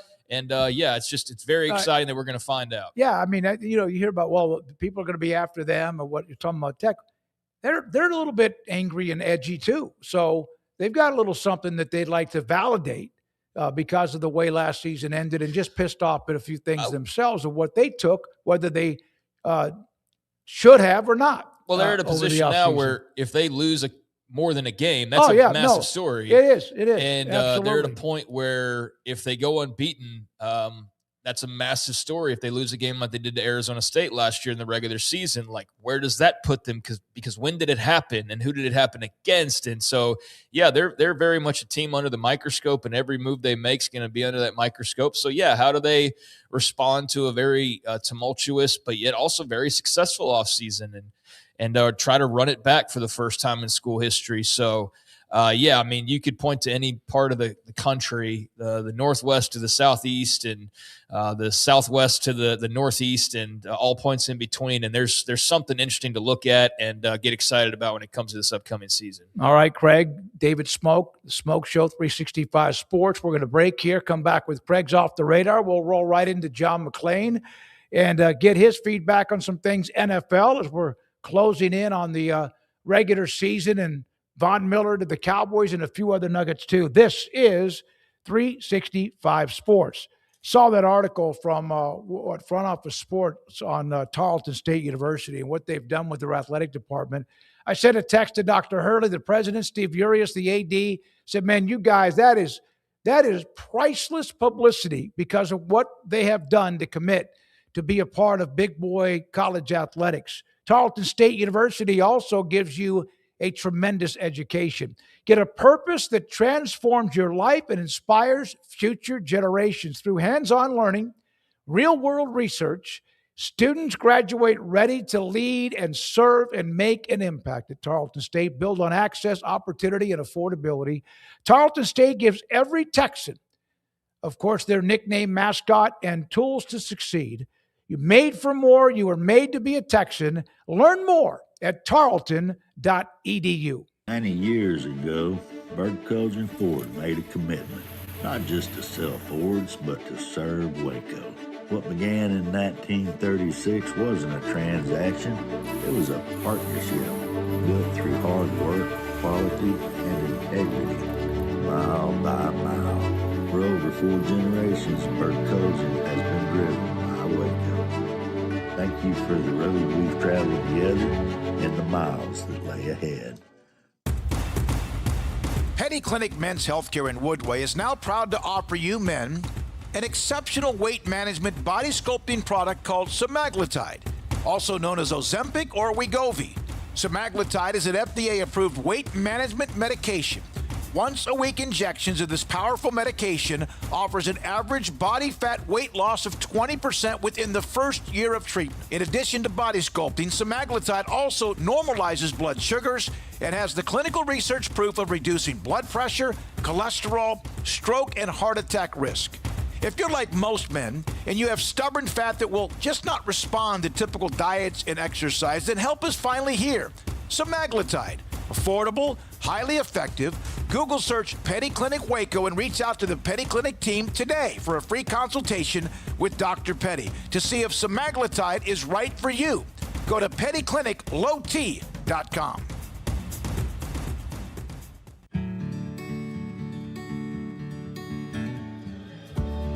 Whatever it is you wrangle, whatever seeds you sow, no matter what you nurture or what you choose to grow, at Texas Farm Bureau Insurance, we're proud to protect all Texans. When you play hard, sometimes you fall hard. Sports injuries require special treatment. At Southwest Sports Medicine and Orthopedics, our team of expert doctors provides athletes and active adults with comprehensive sports medicine care, diagnostics. Whether you're in high school, college, or beyond, we'll help you get back on the field. Call on the team physicians for Baylor Athletics. Call Southwest Sports Medicine and Orthopedics. I pitched in the major leagues for 24 years. And let me tell you, I can feel it in my joints. Shoulders, elbows, and knees. Trust me, pain doesn't retire when you do. I tried everything to get rid of the pain. Nothing worked until QC Kinetics. Baseball legend Roger Clemens and other patients are getting lasting relief with QC Kinetics regenerative treatments. No surgery. I trust QC Kinetics. You should too. Let's commit to getting rid of all the pain. Schedule your free consultation today. QC Kinetics. Better starts here.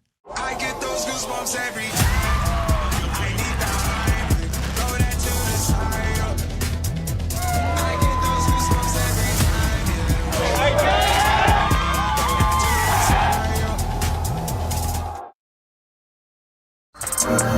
It's time for Craig Smoak's Off the Radar.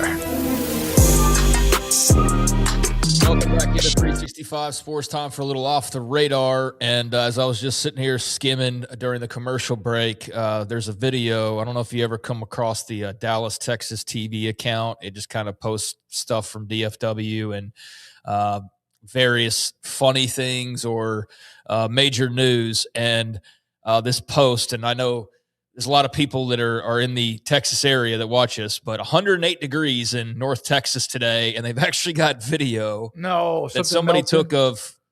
How can you react? You don't even know where I'm going with this just yet. Well, I mean, I'd like an egg frying on this. They actually posted video on Dallas, Texas TV's Twitter account. It says 108 degrees in North Texas today, and there's footage somebody took, I guess, sitting in line at a traffic light of this black SUV whose back right window is busted out, and so they have the whole trash bag effect going on, but in the front seat is a box fan that is on. So, man, I guess their AC is out, and you got to do what you got to do, especially when it's 108 degrees. But a box fan, I don't know, you get like an adapter for the cigarette lighter, I guess is how you would have to do that. Yeah, you'd have to. I used to have that TV that we could plug into the cigarette lighter, that spot that some cars may not even have anymore.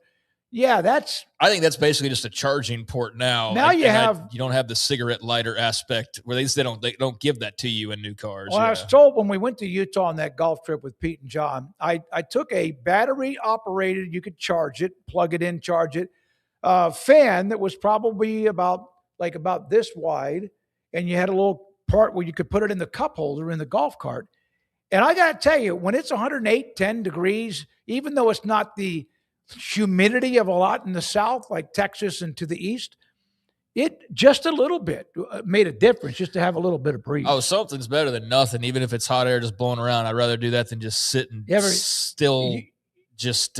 heat. Yeah, absolutely. You ever had your air conditioner go out like right now, and you do have box fans or whatever, and even though it's just anything that hits your body like a breeze, even though you're blowing hot air, which we do sometimes on this show. But yeah, we do quite a bit. But no, I've definitely driven a car without AC during the Texas summer. It was a miserable experience. I was just broke. So it is what it is, and got through it. And better for it. Certainly tougher for it, because that is no joke, especially driving like to Dallas, a couple hour drive, not like for 5-minute things, but nevertheless, I saw a box fan in the front of somebody's car, and I just I got a chuckle out of that. But I definitely get it. I absolutely get it. So as for the news, we're here to talk about Von Miller signed by the Dallas Cowboys in the last few days. I know we'll talk to John McClain a bit more specifically about what all that means, but relatively little money in the big picture, and a guy who, as he has said and is quoted as saying, can roll out of bed and get you like 5-10 sacks, no matter where he's at in his career. And Dallas not needing him to be Superman for them, but just be added to a line that, if you look at Dallas and what they put together on the defensive line, and with the changes they've made overall on defense, looks like it's becoming a real promising unit up front. Yep. And now you add Von Miller to a group that already looked pretty good with guys that they've signed or drafted, and they might be pretty nasty up front on defense. But the reason I bring it up is not only to get your thoughts on Von Miller, which, again, not expecting him to be Defensive Player of the Year, but he doesn't need to be. He just needs to be a good pass rusher in certain situations. So you're squeezing whatever juice is still in the bottle for Von Miller. But he was brought on, and he was asked which number he was going to be wearing. And he said that he had a few offers out, and he had some particulars as far as what numbers he did or did not want to wear. He said initially he didn't know what number because Hunter Lipke has his number 40. He didn't want to wear 58 because he wore that for the Broncos. So he wanted to leave that back in Denver, and he had worn that for a really long time, so he doesn't want to revisit that. He wore 24 last year with Washington, but didn't seem to have any thoughts on taking that from anybody because it was already taken. But Hunter Lipke does have the number 40, which he still is interested in, and he said he's a team guy and whatever it takes to get it done. He was sure they could figure something out, and he said, I'm not going to get caught up in a number, but I did make some offers to him that I feel like he can't really come off those. I think a lifetime supply of chicken will do it. He owns the farm. And he is a co-founder, for those that don't know, of Greener Pastures Chicken, which is a Texas-based poultry company, pasture-raised poultry company. And he was a poultry science major at Texas A&M, so that's where some of the passion comes from. So apparently he may have made an offer or hinted he would be making an offer of a lifetime supply of chicken. And whether he was serious or not, guess who showed up wearing number 40 at practice just in the last 30 minutes or so? Von Miller did. So I don't know if Hunter Lipke took him up on the lifetime supply of Von Miller chicken, but regardless, Von Miller just trotting out on the fields in Oxnard a little while ago. I saw it come across. He's got the number he wanted, that number 40, so I'm sure we'll hear the details after practice. But you just money whipped him. Yeah, I thought chicken whipped him maybe is what he did. But that was Hunter Lipke, a fullback who's in his 4th year for Dallas. He'd also looked at 94, but said that's DeMarcus Ware's number. I don't want to tread on that. So he's wearing number 40. I'm curious to see if, in fact, the chicken deal was more than Hunter Lipke could pass up, or maybe he's just a great teammate. It's like, sure, man, it's a number. Who cares? We had Von on earlier this year when he was getting inducted into the Texas Sports Hall of Fame. Great guy, great interview. He is. You can punch him in you can mark it down that he'll probably play 12 to 16 snaps a game, and he'll end up, if he plays the entire year, he'll end up with 8 or 9 sacks. Now, probably, he's not very good against the run. They don't care. There's just another body because of the young defensive ends that they have that they got to figure out. Malachi Lawrence at UCF. Ezaraku is, of course, very explosive, but they just need somebody to take some snaps, 16 snaps. It doesn't sound like a lot, and it's not. That's what he'll do. No, he's going to be a pass rush specialist, as you would label somebody like him at this point. And with what they've done and getting a Malachi Lawrence, who's still young and a bit green, but is promising. But Quinnen Williams, Rashawn Gary, like just up and down the D-line, not even so much the edge guys. They got a really promising unit that they seemingly have put together here this offseason that could really be something. And now you throw him in there as this unexpected X factor that, can come in for 20 snaps a game, maybe slightly less, and just give you a fresh pass rusher who's one of the best to ever do it. That's a nice little ace up the sleeve of the defense to be able to throw that factor into their game plan. So, I like it from that standpoint. Well, remember they were interested in, oh my goodness, a young guy, he's a veteran, Max Crosby, to put pressure on the quarterback. Of course, that's a very high price, and they would have to give something up. With Von Miller, you just sign him. You pay him. Right. There's no collateral. You don't lose draft picks.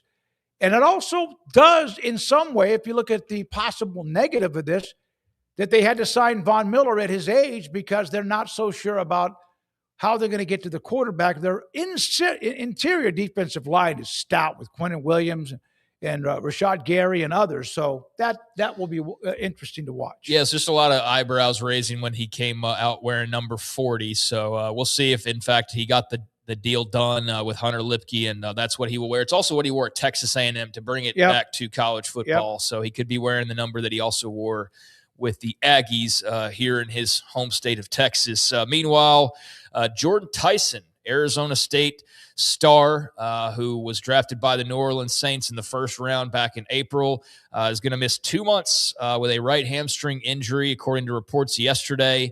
Was hurt during the Saints joint practice with the Jaguars that New Orleans hosted. And they will have the Lions coming up here in slightly less than a month. So he's definitely going to miss the first few games of the season. The earliest it looks like he could be back, as calculated, was obviously not Detroit on September 13th when they open up, but you're looking at like week 6 when they play the Giants, and then they go to Paris after that, or we'll leave for a week in Paris right after that Giants game. So maybe he's back for that little part of the schedule. But Kellen Moore did say it was a injury that could linger. Didn't want to put a timetable on it, but he's had multiple doctors look at the MRIs and everything. And it's something that he's like, there was a Saints article I read of like, you can't bitch about this. You knew what you drafted, and he had a lot of hamstring issues. So this is part of what you decided you were going to risk. He might have been the top 2 to 3 or 4 pick in the draft had it not been for the histories that red flag. Knee in 22, collarbone in 24. Okay, that's different. Ankle in 25, hamstring after hamstring after hamstring, soft tissue injuries, which can be just aggravating and long-term. So this right here was what a lot of teams love what he can do, but worried about what he can't do. And again, availability is the best ability. Yes, it is. So he is not going to be available, it looks like, for the first couple months, and I hate that because I really love watching Jordan Tyson. Wish we could have seen more of him last year and just Arizona State at full strength in general, but injuries had different ideas for those guys and still ended up with a pretty good season when all was said and done, but I did feel like they couldn't ever fully form their best version because health came into play. But again, that's something you kind of knew with Jordan Tyson when you drafted him. So hopefully he's able to bounce back quickly. Minor NFL note, just for those who care about broadcasters and things like that, ESPN's taken over the NFL network. And so it's shaken up. You saw some of the firings, a week or two ago, NFL Network. But Tom Pelissero, who I think does an excellent job, he was one of those left without a job after those layoffs, and he's now reached a multi-year deal. He'll be joining not only Netflix, but also The Ringer under the Spotify umbrella, as he's going to be sideline reporter for all 4 of the Netflix broadcasts. And if you didn't know, they've got 49ers, Rams, and Australia in week 1, as the NFL thinks it's the damn World Cup at this point. I mean, they are everywhere now, including the start of the season in Australia. But that will be the first Netflix broadcast, Packers, Rams on Thanksgiving. And then he'll be a part of one of the Christmas Day broadcasts, of which they have 2. And then he'll be a part of a Week 18 Saturday matinee game as well. He'll also be doing some stuff with The Ringer on their NFL show and appearing on Bill Simmons' podcast on a regular basis. So there you go. Happy to see that for him. I think he does a great job, and didn't surprise me at all that he bounced back. Didn't think he'd be out without a job this football season because he does a great job. But yeah, he's going to be with Netflix and also The Ringer. So sounds like that could be fun for him. You know too much or even Could you pick Tom Pelissero out of a lineup? Yeah, I could. He's very good at what he does. There's not a fake account for him that I get fooled by with Ian Rappaport. But no, he's good. There's a lot of moving parts because of that NFL Network getting gobbled up by ESPN. Yes, there certainly is. Meanwhile, a couple more notes, and maybe just one more that we'll leave it off. Pat McAfee did have to give a clarification because sometimes Twitter rumors sort of spiral out of control. And so college football related, I thought I'd bring this up. But, Lee Corso for the longest time, for 4 decades, did his famous headgear picks and was a staple of College Game Day. And last year, of course, Lee Corso bidding adieu to College Game Day early in the season, just became clear that they needed to go ahead and turn the page, and that he did as well. And they said at the time, and they made it pretty clear, Reese Davis, that they were not going to have anybody, not Pat McAfee or anybody, do the headgear picks. Like, that was a Lee Corso staple. Yep. But apparently yesterday, just some trolls, I guess, people with very little to do, or with just sources that are, I guess, setting them up to look stupid, or were just flat out wrong, maybe. But regardless, a couple of Twitter people put out that McAfee was putting together plans, or had plans, that he was going to take over headgear picks for College Game Day. Now, one of them is a known account that deals in satire. So much like you have to be reminded of this from time to time, that not everybody is being dead serious. No, they are too. Yes. Not everybody is even who they say they are. Who has a sense of humor? Yes, well, I've seen a lot of people get very, very worked up over Twitter users that are obviously trolling them, or obviously not who they say they are. And so one of these accounts was a satire account, Community Notes, which I think is like the one good thing that Twitter's done in the last several years as far as the user experience. They quickly said that this was not going to be the case. But McAfee did reply, and he put a Corso GIF on the tweet. He said, "With all due respect, with Mr. Gambino," which was one of the guy's names, "I have no idea what you're talking about. Coach Corso's headgear was retired after week 1 last year. I have come to a fun chapter where folks just make stuff up to make me look like a bigger a-hole. I know you wouldn't believe blatantly fake stuff, Mr. Gambino, but this might be one of those cases." So there you go. Corso did say he had passed the torch to McAfee, so I guess if he wanted to bring it out, he probably could with the wishes of the Lee Corso or his family or whatever the case may be, but not true. Even though it got community noted, I just wanted to circle back to that. By any chance, did you listen to any of Pat McAfee's album that was released in the last few days? I heard a couple of clips of it. Obviously, they have somebody doing a really good job. Maybe he could sing. I don't know. That was okay. No. It wasn't like you don't use all the technology. Oh, no, they make use it a sound lot like of technology. All right, A lot well, of technology was used for the album. One thing about him, he's not afraid to try something. No, I just don't think it's very good, but I'm not a big bro country guy. I've kind of had my fill of that the last several years. I feel like we've about tapped out on that, but there is a market for it. And if you're in that market, then this CD's for you, or this album's for you. But it sounded to me like that he got a couple people in Nashville and they wrote a bro country album that Pat McAfee would make. That's kind of what it sounds like. So I don't know how much I'll listen to it again after the little taste that I got, but there are aspects of him that I do enjoy. And so a little bit of a rumor that was out there. No, he will not be taking over headgear picks. And final news today is Live Golf set for some more cancellations as they are facing lawsuits. They're ending their season early, and they have now canceled their Michigan team event to cancel their season early, 1 week earlier than they had initially planned. No team championship in Michigan, and so they will crown that winner this week at their Indiana event. And so they've had postponements. They've had all these rumors going around, and it remains to be seen what the future holds for Live, despite some thoughts that maybe some new investors would roll in, but they have canceled their final event scheduled, and they will end early. So doesn't seem like that bodes well, but we will see if, in fact, they hit the lottery with some magic investor. There was this that they were going under, and then there was a little bit of a respite, a little bit of like somebody tossed a life raft to them. That was a couple of months ago, and then this news, it just seems like it's a matter of time, and they keep saying that we're working on this and that, but they are obviously, doesn't mean they won't make it. but what they planned and what they promised the players is not there anymore. And some of them are not going to get what you would think they were promised by playing throughout this season. Yes, and that's one of the points of contention is they've already lowered some of the money, and there's been talk about that. So there you go. There's a few things off the radar. Yeah, that's too bad. I never really watched it. I watched maybe 10 minutes of it one day, and that's it. No matter who was playing. We're not joined by the Hall of Famer, John McClain, Hall of Fame columnist with us on 365 Sports and NFL season. John, is barreling down the track. Thank you very much for your time. I saw a picture of you with Gary Kubiak, old times with Gary at the Raiders and Texans practice earlier, I guess, was that today or sometime this week? That was this morning for 2 hours over at their training facility outside Reliance Stadium. Gary was there. I told him, I said, I'd like to tell you look good in black, but you don't.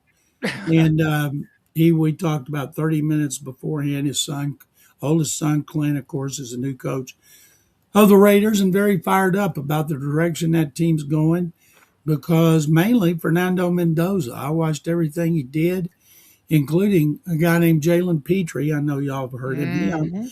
Had a pick six with Mendoza.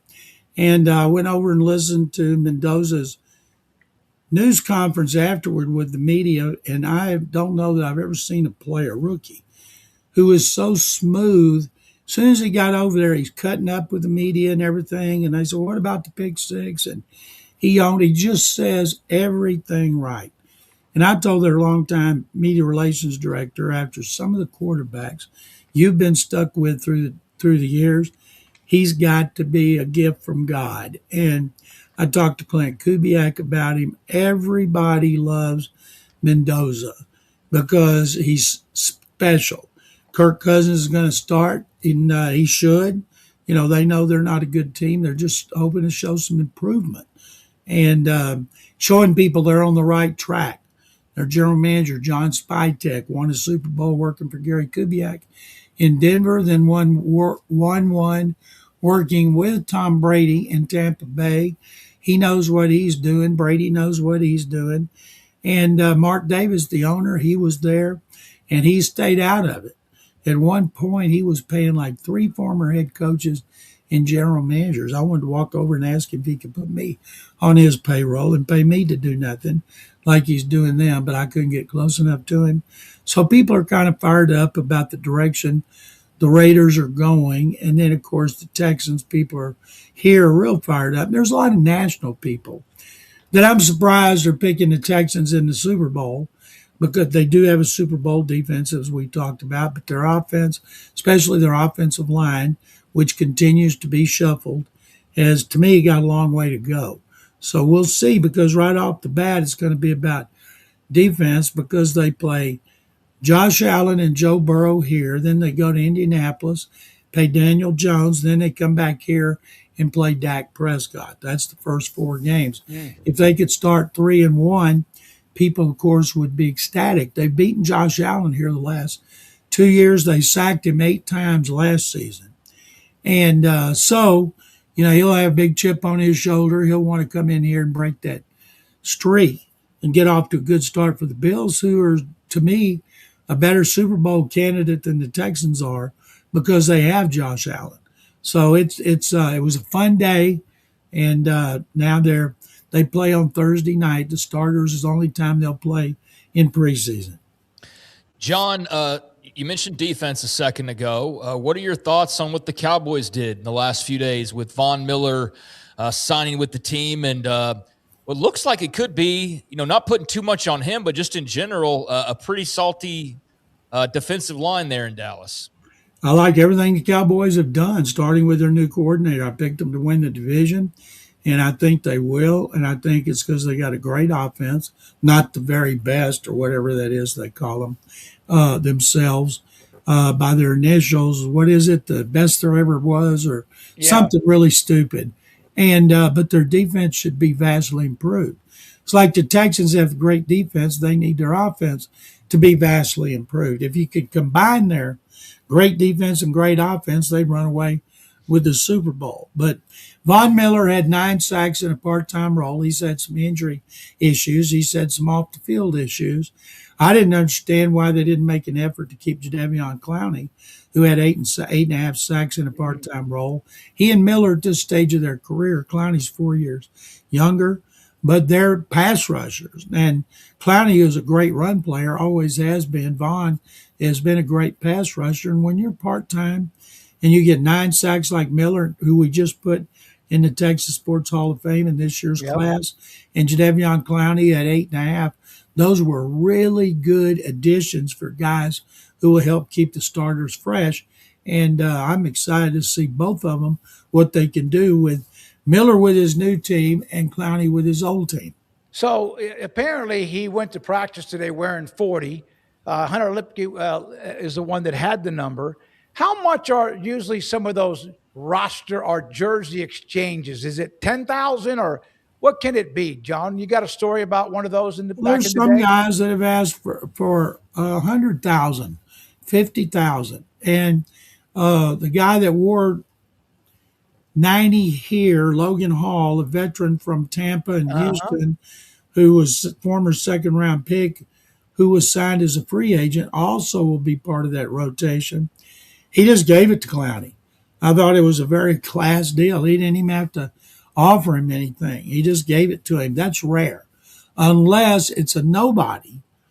And then the nobody, some undrafted free agent or some guy who's on the practice squad, they should just give it up. But most of the time it's somewhere around 10. It's 5 figures, but it's usually about 10, 15, 25, and every once in a while you might get 50 if it's a player's got a lot of money. John, speaking of numbers, I hadn't seen any headlines on this, but has the NFL made sure that nobody but Jaden Daniels wears number 5 this year? Yeah. God. That thing is being driven by his mother. It's making him look really bad. Yeah. And everybody's against him for it because I'm not in favor in college of retiring anybody's jersey. Now, Joe Burrow's number has not been given out, but if there's a great quarterback prospect who Lane Kiffin wants for LSU and he says, I'll do it, but I want number 19, you think they're going to say no? They'll probably let Burrow know, and Burrow ought to be proud to have somebody wear his number. Look at Michael Irvin. He got Drew Pearson's number. Then CeeDee Lamb's got their number. I think having players through the generations wear the same number and excel like the Cowboys have, I think that is a first-class thing. And I'm for retiring. Some of them say the difference numbers and jerseys. Well, to me, it's all the same. The Yankees have retired so many, they'd have to have triple numbers at some point. But you've got to be great in pro sports to have your number retired. But in college, there's nobody does anything that ought to have their number retired where another player can't get it, especially in this era of NIL. Yeah, it just didn't seem like Jaden Daniels. You never know, but yeah, that from the beginning, I felt like maybe Mama got involved in that, and it's a bad look for the entire the whole group, the Jaden Daniels group. Well, he's a grown man, and if Mama or whoever else is trying to do something like that, and he's getting killed in college and the NFL, he ought to say, you know what, I'd be honored to have that kid keep wearing my number. Yeah, I mean it would be over, and then it would be over. The NFL, we know that they are salivating about overseas. Got games overseas. Who do you think, and I think I saw a note from Goodell, if there was ever a franchise that was located outside the United States or North America, who do you think that will be, John? Well, first of all, you have to say North America. The city that would be the greatest would be Toronto. Yeah. Oh, okay. Toronto. Okay. And because Mexico City's got a lot of problems down there. You got drug cartels, you got all kind of things in Mexico. And, but in the old days, they wanted the CFL to be a viable alternative so that to help them avoid antitrust laws that they had been given by the government. But Toronto would be the city. But if you get away from North America, I think London is the natural city where they would want to go. And I think they'd have to put in 2 teams like they did with LA. I've heard that years ago. Now, supposedly, we're getting back to supersonic travel because you don't want the Rams to have to go all the way across the United States and then go to London and play a game, turn around, go home, and have to play again. But everybody I talk to says it will be London. They are the best prepared. That Tottenham Hotspur's Premier League stadium was built with the NFL in mind. It's the best one they have over there. Wembley's fabulous, 85,000 seats in the heart of London. That's where they play a lot of these international games, and I've been there, and it's a great stadium for football. You know, all the subways and everything run right to it from all over that part of the city and the area. But it would be London without a doubt. John, did you ever get a chance to meet O.J. Brigance when he was either at Rice or in the NFL? I met OJ in the NFL when I was covering the NFL after the Oilers moved. I went to Baltimore and spent a day with him writing a feature story about him, and he had ALS. It's amazing how long OJ Brigance lived. They told him he had 2 to 5 years, and he just and one thing that helped. Ravens owner Stephen Biscotti made sure he had the greatest proper care. When I did my story, he had 2 people assigned to take care of him and get him ready every day and get him to work. And the Ravens, they stepped up like that big time. And he defied all experts by living so long. And he was, when Ed Reed went into the Pro Football Hall of Fame, he talked about he would not have made it without the guidance from O.J. Brigance. When I did that story, I could get anybody to talk about him and what he meant, his inspiration to be there. So it's a sad day for high school football here, college football here, and for the NFL as well. He was a Willow Ridge grad, where Thurman Thomas, of course, absolutely played his high school ball back in the day before Oklahoma State in the NFL. Anything from you, Craig? Anything else for John? No, John. I mean, just those Rangers. They're not very good, but neither are the Astros. The Astros come in stink. They had their best victory of the season in extra innings. Christian Walker, we call him Christian Walk-Off. It's a grand slam to win. So you think they get a little momentum, they get excitement, they're going to come back, they're going to win. They stink it up and drop the next 2 to the Mariners. Now they got the Angels and the A's. And I've let some friends talk me into going to see them play the A's. The crowds are dwindling because people are just exasperated. Yep. And if they weren't in the worst division, they wouldn't be in this situation. And so what if they get in the playoffs? Their best players, except for Alvarez and Pena, are not doing squat. And so I have no confidence in them. All it takes is a team to win 4 out of 5, and you're back in first place. And that could be the Rangers, too. By the way, Rangers just lost 5 of 7 to the Angels and the A's. I think all of them are on the road. That's how bad the West is. Yeah, I mean, they suck. But someone's got to win the division. It's cyclical. I'm with John, though. It's like, the Rangers are technically based on the numbers still alive, but I'm like, I want them to go into the offseason already. They need to make some changes. They need to figure some things out. So Friday night, you look for me behind home plate, and I'm going to be the one going. doing that the whole time. John, how many years will this make you covering the NFL? 50. 50. It's my 50th training camp. First one was 1977. I left the Waco Tribune Herald in 76 to come down here and cover hockey, the original Houston Aeros with Gordie Howe and his sons. And they sent me to the Oilers training camp in Nacogdoches in 77, which was 9 weeks, a week of rookies, then 2 weeks. Then they played 6 preseason games. Yep. And it was long, but let me tell you what, it was fun. Going on the road all those years like teams did, like the Cowboys do, I just think there's something special. I think you develop a bond when you go on the road for training camp, and teams don't do it anymore because their facilities are so nice. But I think something is missing. They're not doing it the old way. I agree with you. And I remember when I was early on in television, I was working in Lufkin, Nacogdoches, and going out to San Angelo, Texas to go cover Oilers training camp. had so much fun. Great. They had good players back then. They did. They had good teams in San Angelo. I loved it. In 1979, Oilers beat the Cowboys 31-24 in Texas Stadium on Thanksgiving. That is the only time the Oilers, the Love You Blue Oilers, to cut into the Cowboys' popularity just a little bit, but of course, it didn't last. And let me tell you guys this, because I hope you'll want to know. Tomorrow night, we will be in College Station at the George H.W. Bush Library showing our documentary. Oh, good. PBIL story separate but equal to a private invitation only event, and we can't wait. Yeah, you did such an amazing job. You sent us the link, and I appreciate that. I love the history of that and what you did and all the producers and everyone else involved. Thank you very much. Thank you. And Second Bears. There you go. 50 freaking years he's covering the NFL. That's amazing. I'm old. No, you're like wine, a bottle of wine. You get better with age. So thank you, John. John McClain, Thank you, guys. Usually with us on Tuesdays, and 50 years covering. This is my 45th, and he's at 50 with the NFL. He was doing something before then, too. All right. Let's spin the wheel.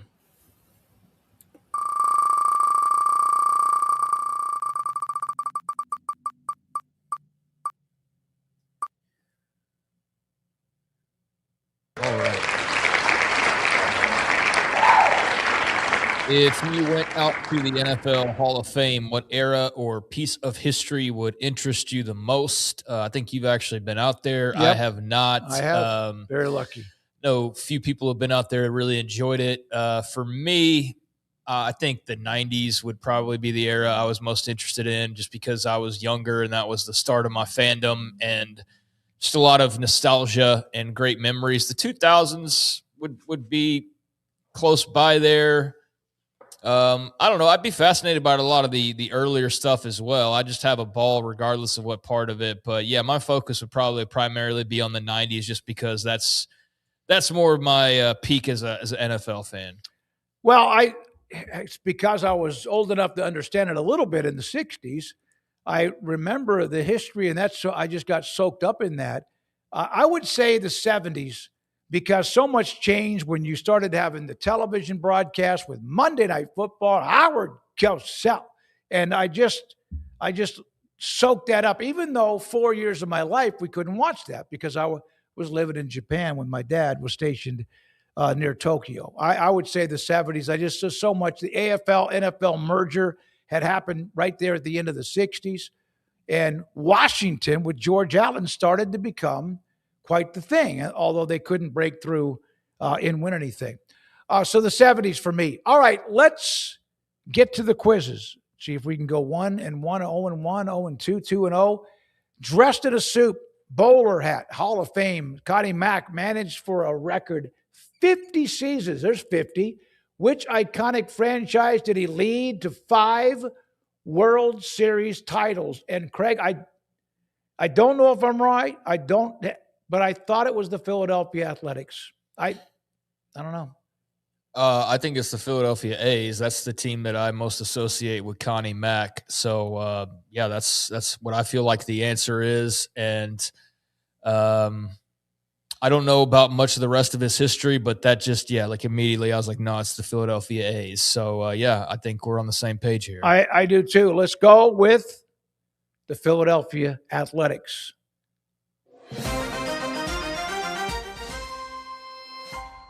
Tactician Connie Mack managed the Philadelphia Athletics for 50 seasons, 1901 to 1950, the longest manager tenure with a single team in sports history.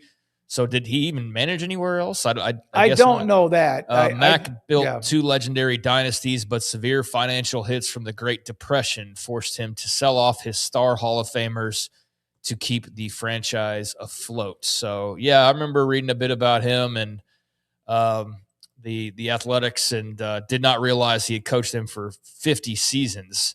But that's pretty incredible in its own right. And sounds like, he did pretty much everything he could for that franchise. He started with the A's in 1901, as it says right there. I know, but he was with the Pirates for a couple of years prior to that as the manager. All right, Connie Mack. I used to have these books when I was a kid, that were historical books, and I just used to read them even when I was 7, 8, 9, 12 years old. And just all that era of like for 30 or 40 years to me has always intrigued me a great deal. Philadelphia Athletics were 1-0 with the Connie Mack quiz and our answer being right. Quiz number 2. Modern ballparks are louder than ever to keep fans entertained. Which minor league team went viral for quite a quiet, nothing night? My headset just went out, letting fans hear the crack of the bats.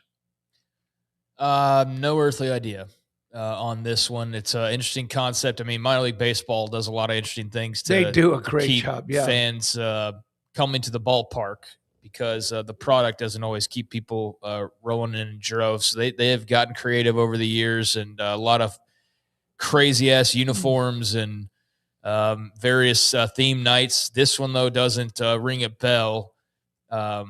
So yeah, I don't know. Crack of the bats, Louisville bats. I think it's the Louisville, because first of all, Louisville's like, there were a couple of, and I don't remember the guy, Bill Veck, that used to be, who come up with these different tricks. Like he would love the Savannah Bananas and what they do.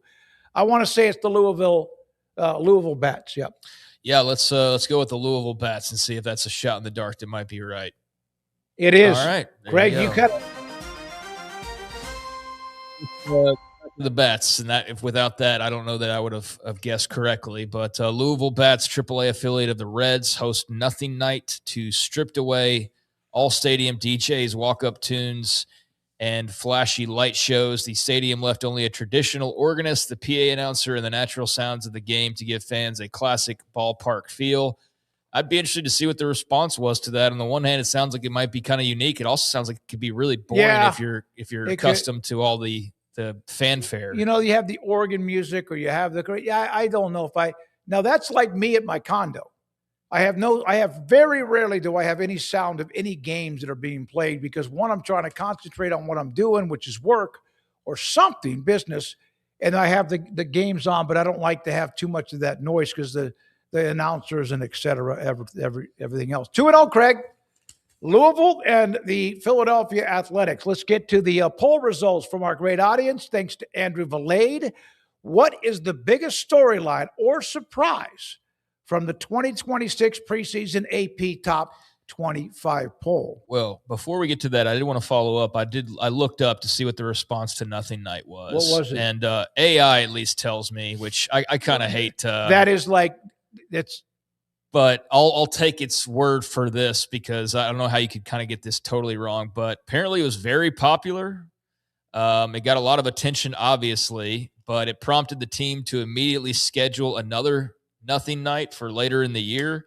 And some people said that it was good to get a break from sensory overload and not having constant music or sponsor reads or dance cams or whatever. I could definitely see that. I could see where it'd be like just much more relaxed and kind of chill out, and a throwback, if you will. So anyways, I just thought that was interesting. From this poll results, the SEC's 9 ranked teams is the biggest storyline or surprise from the AP Top 25, and a pretty healthy number of votes there with close to 1,000.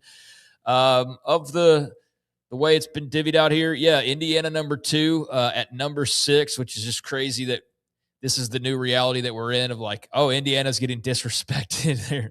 They're too low at number 6 in the poll, or however you feel about it. Ohio State, Oregon at 1-2. And the fact that there was that weird stat going around of, what was it, the first time in however many years? I just looked that up. Yeah, that wasn't that we have not had 1 and 2 be from the same conference. And what's the 1961, which is just really hard to believe, because you had thought that the SEC would have had, or in the 70s with Nebraska and Oklahoma in the Big 8. Yeah, you would have thought that there would have been some cases like Miami, Florida State in the 90s, like they never were 1 and 2. Well, I guess Miami not. was independent. Oh, okay. Yes, that's true. Yeah. Well, during that time, Florida State was independent too. Yeah. No, you're right. So I can't take the 2025 standings or 2026 layout. That's right, because a lot of teams were in different places. So that actually helps to answer the question. You know who it was? Back when? 1961.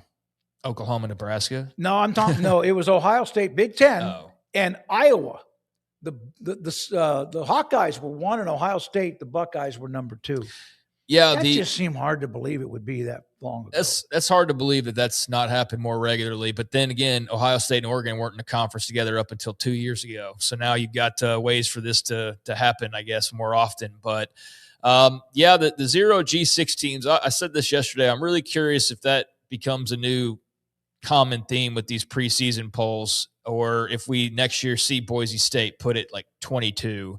Or somebody else jump up, James Madison on occasion, or as maybe some of these playoff results kind of dented their already dented shields a bit more. Yeah, if they're like, okay, we gave you a little fun, and now we're not gonna rank you either. Yeah, and now I guess with the talent kind of spread even further, but especially near the top of the leagues. Not saying all those teams are top teams, but the top of the biggest leagues, I feel like that probably doesn't do the G6 any favor either, because now you've got 8 SEC teams, or 9 in this case, actually, that are ranked alone in the top 25. So that's the most interesting or biggest storyline or surprise from our viewers. So I think it's pretty interesting. Paxton goes, I'm surprised that the 2000s that LSU and Alabama at one point weren't 1 and 2 in the preseason poll. I agree. Remember, Saban went from LSU to the NFL for a cup of coffee, then to Alabama. But you're right, there was a stretch there, or Florida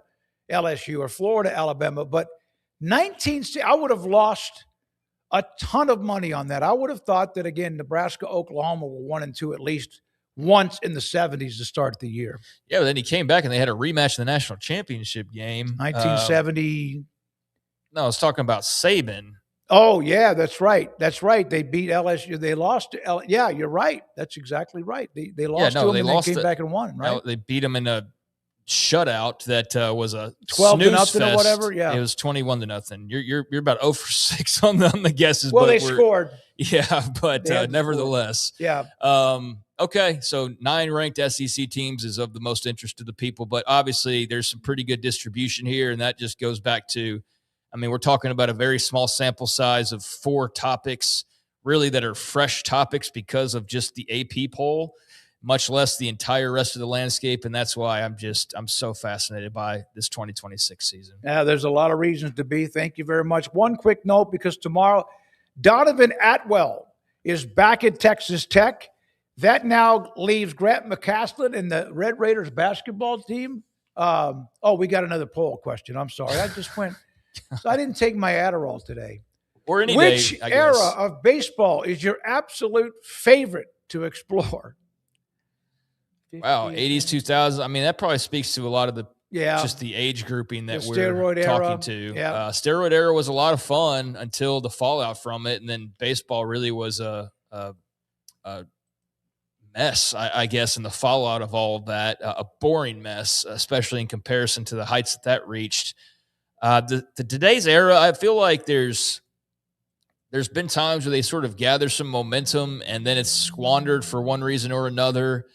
They got to figure out this whole salary cap deal and move on to whatever the next iteration is going to be, because I do think there's kind of you don't make rules to keep the Dodgers from winning, but you've got to make it interesting. And I think this whole, we're going to defer billions of dollars till 2050, and that's not exactly how it works, but it kind of is. Right. And I saw somebody point out that that's also strategy by Ohtani, so that when he moves back to Japan inevitably, he then collects all of that money, and guess who's paying far less in taxes on Ohtani? $200 million, Shohei Ohtani. So I didn't ever think about that. That's why I'm not some big rich dude, is because I don't think like that. But then when I heard that, I go, oh, okay. So that's not just the Dodgers. That's Ohtani going, I'm not going to pay taxes on that right now. Smart. I'll wait. Yep. And pay way less because Japan operates differently. But yeah, I like the 80s, 2000s. That's when I grew up. To me, the 50s, 60s, and 70s with Mantle and Mays and Aaron and some of those who played in that era. But then again, that's kind of in my wheelhouse because of my age. So there we are, 44%, the 80s, 90s, and 2000s.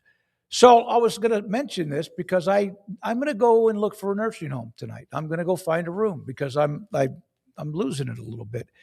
Texas Tech, Donovan Atwell is going to be a part of that team, phenomenal player.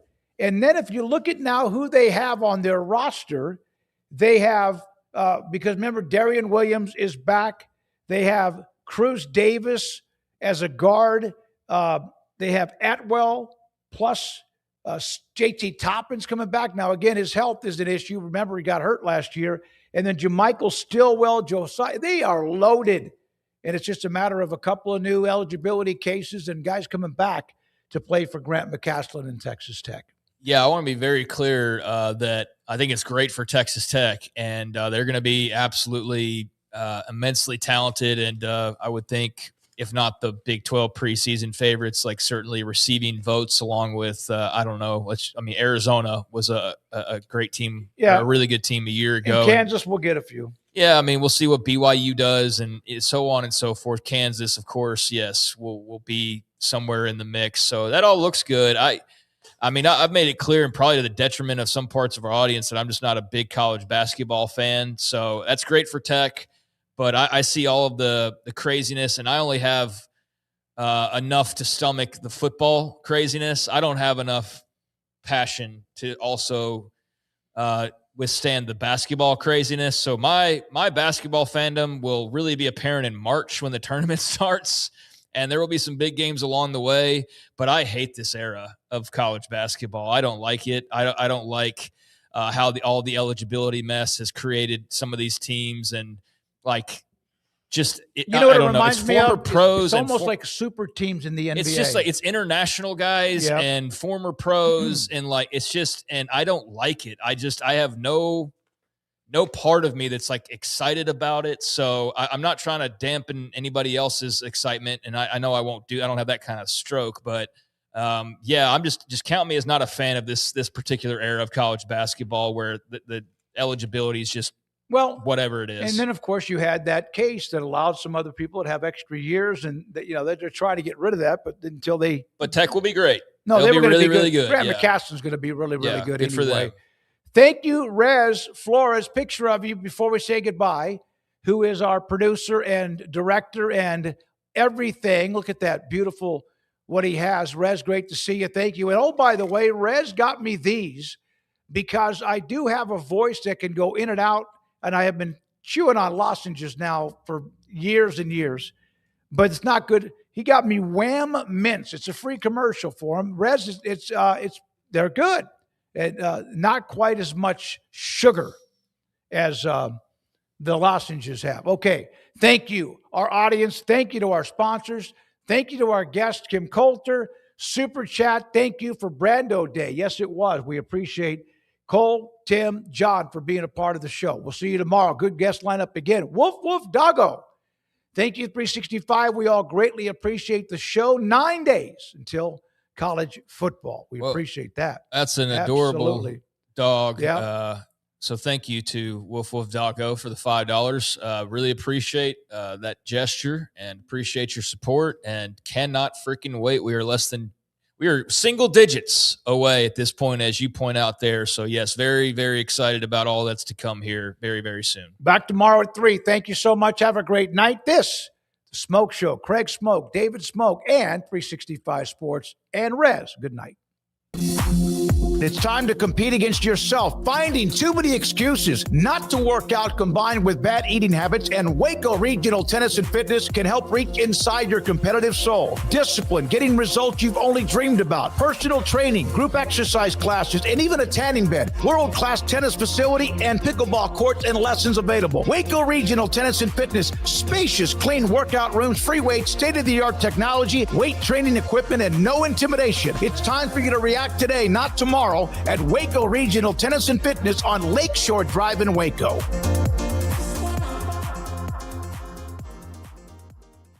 Make this the summer event at Allen Samuels in Waco. Get summer ready in a new Jeep Wrangler Sport. Your choice, 0% for 36 months or just $33,848. Want more truck and more fun? Check out the 2026 Jeep Gladiator Mojave.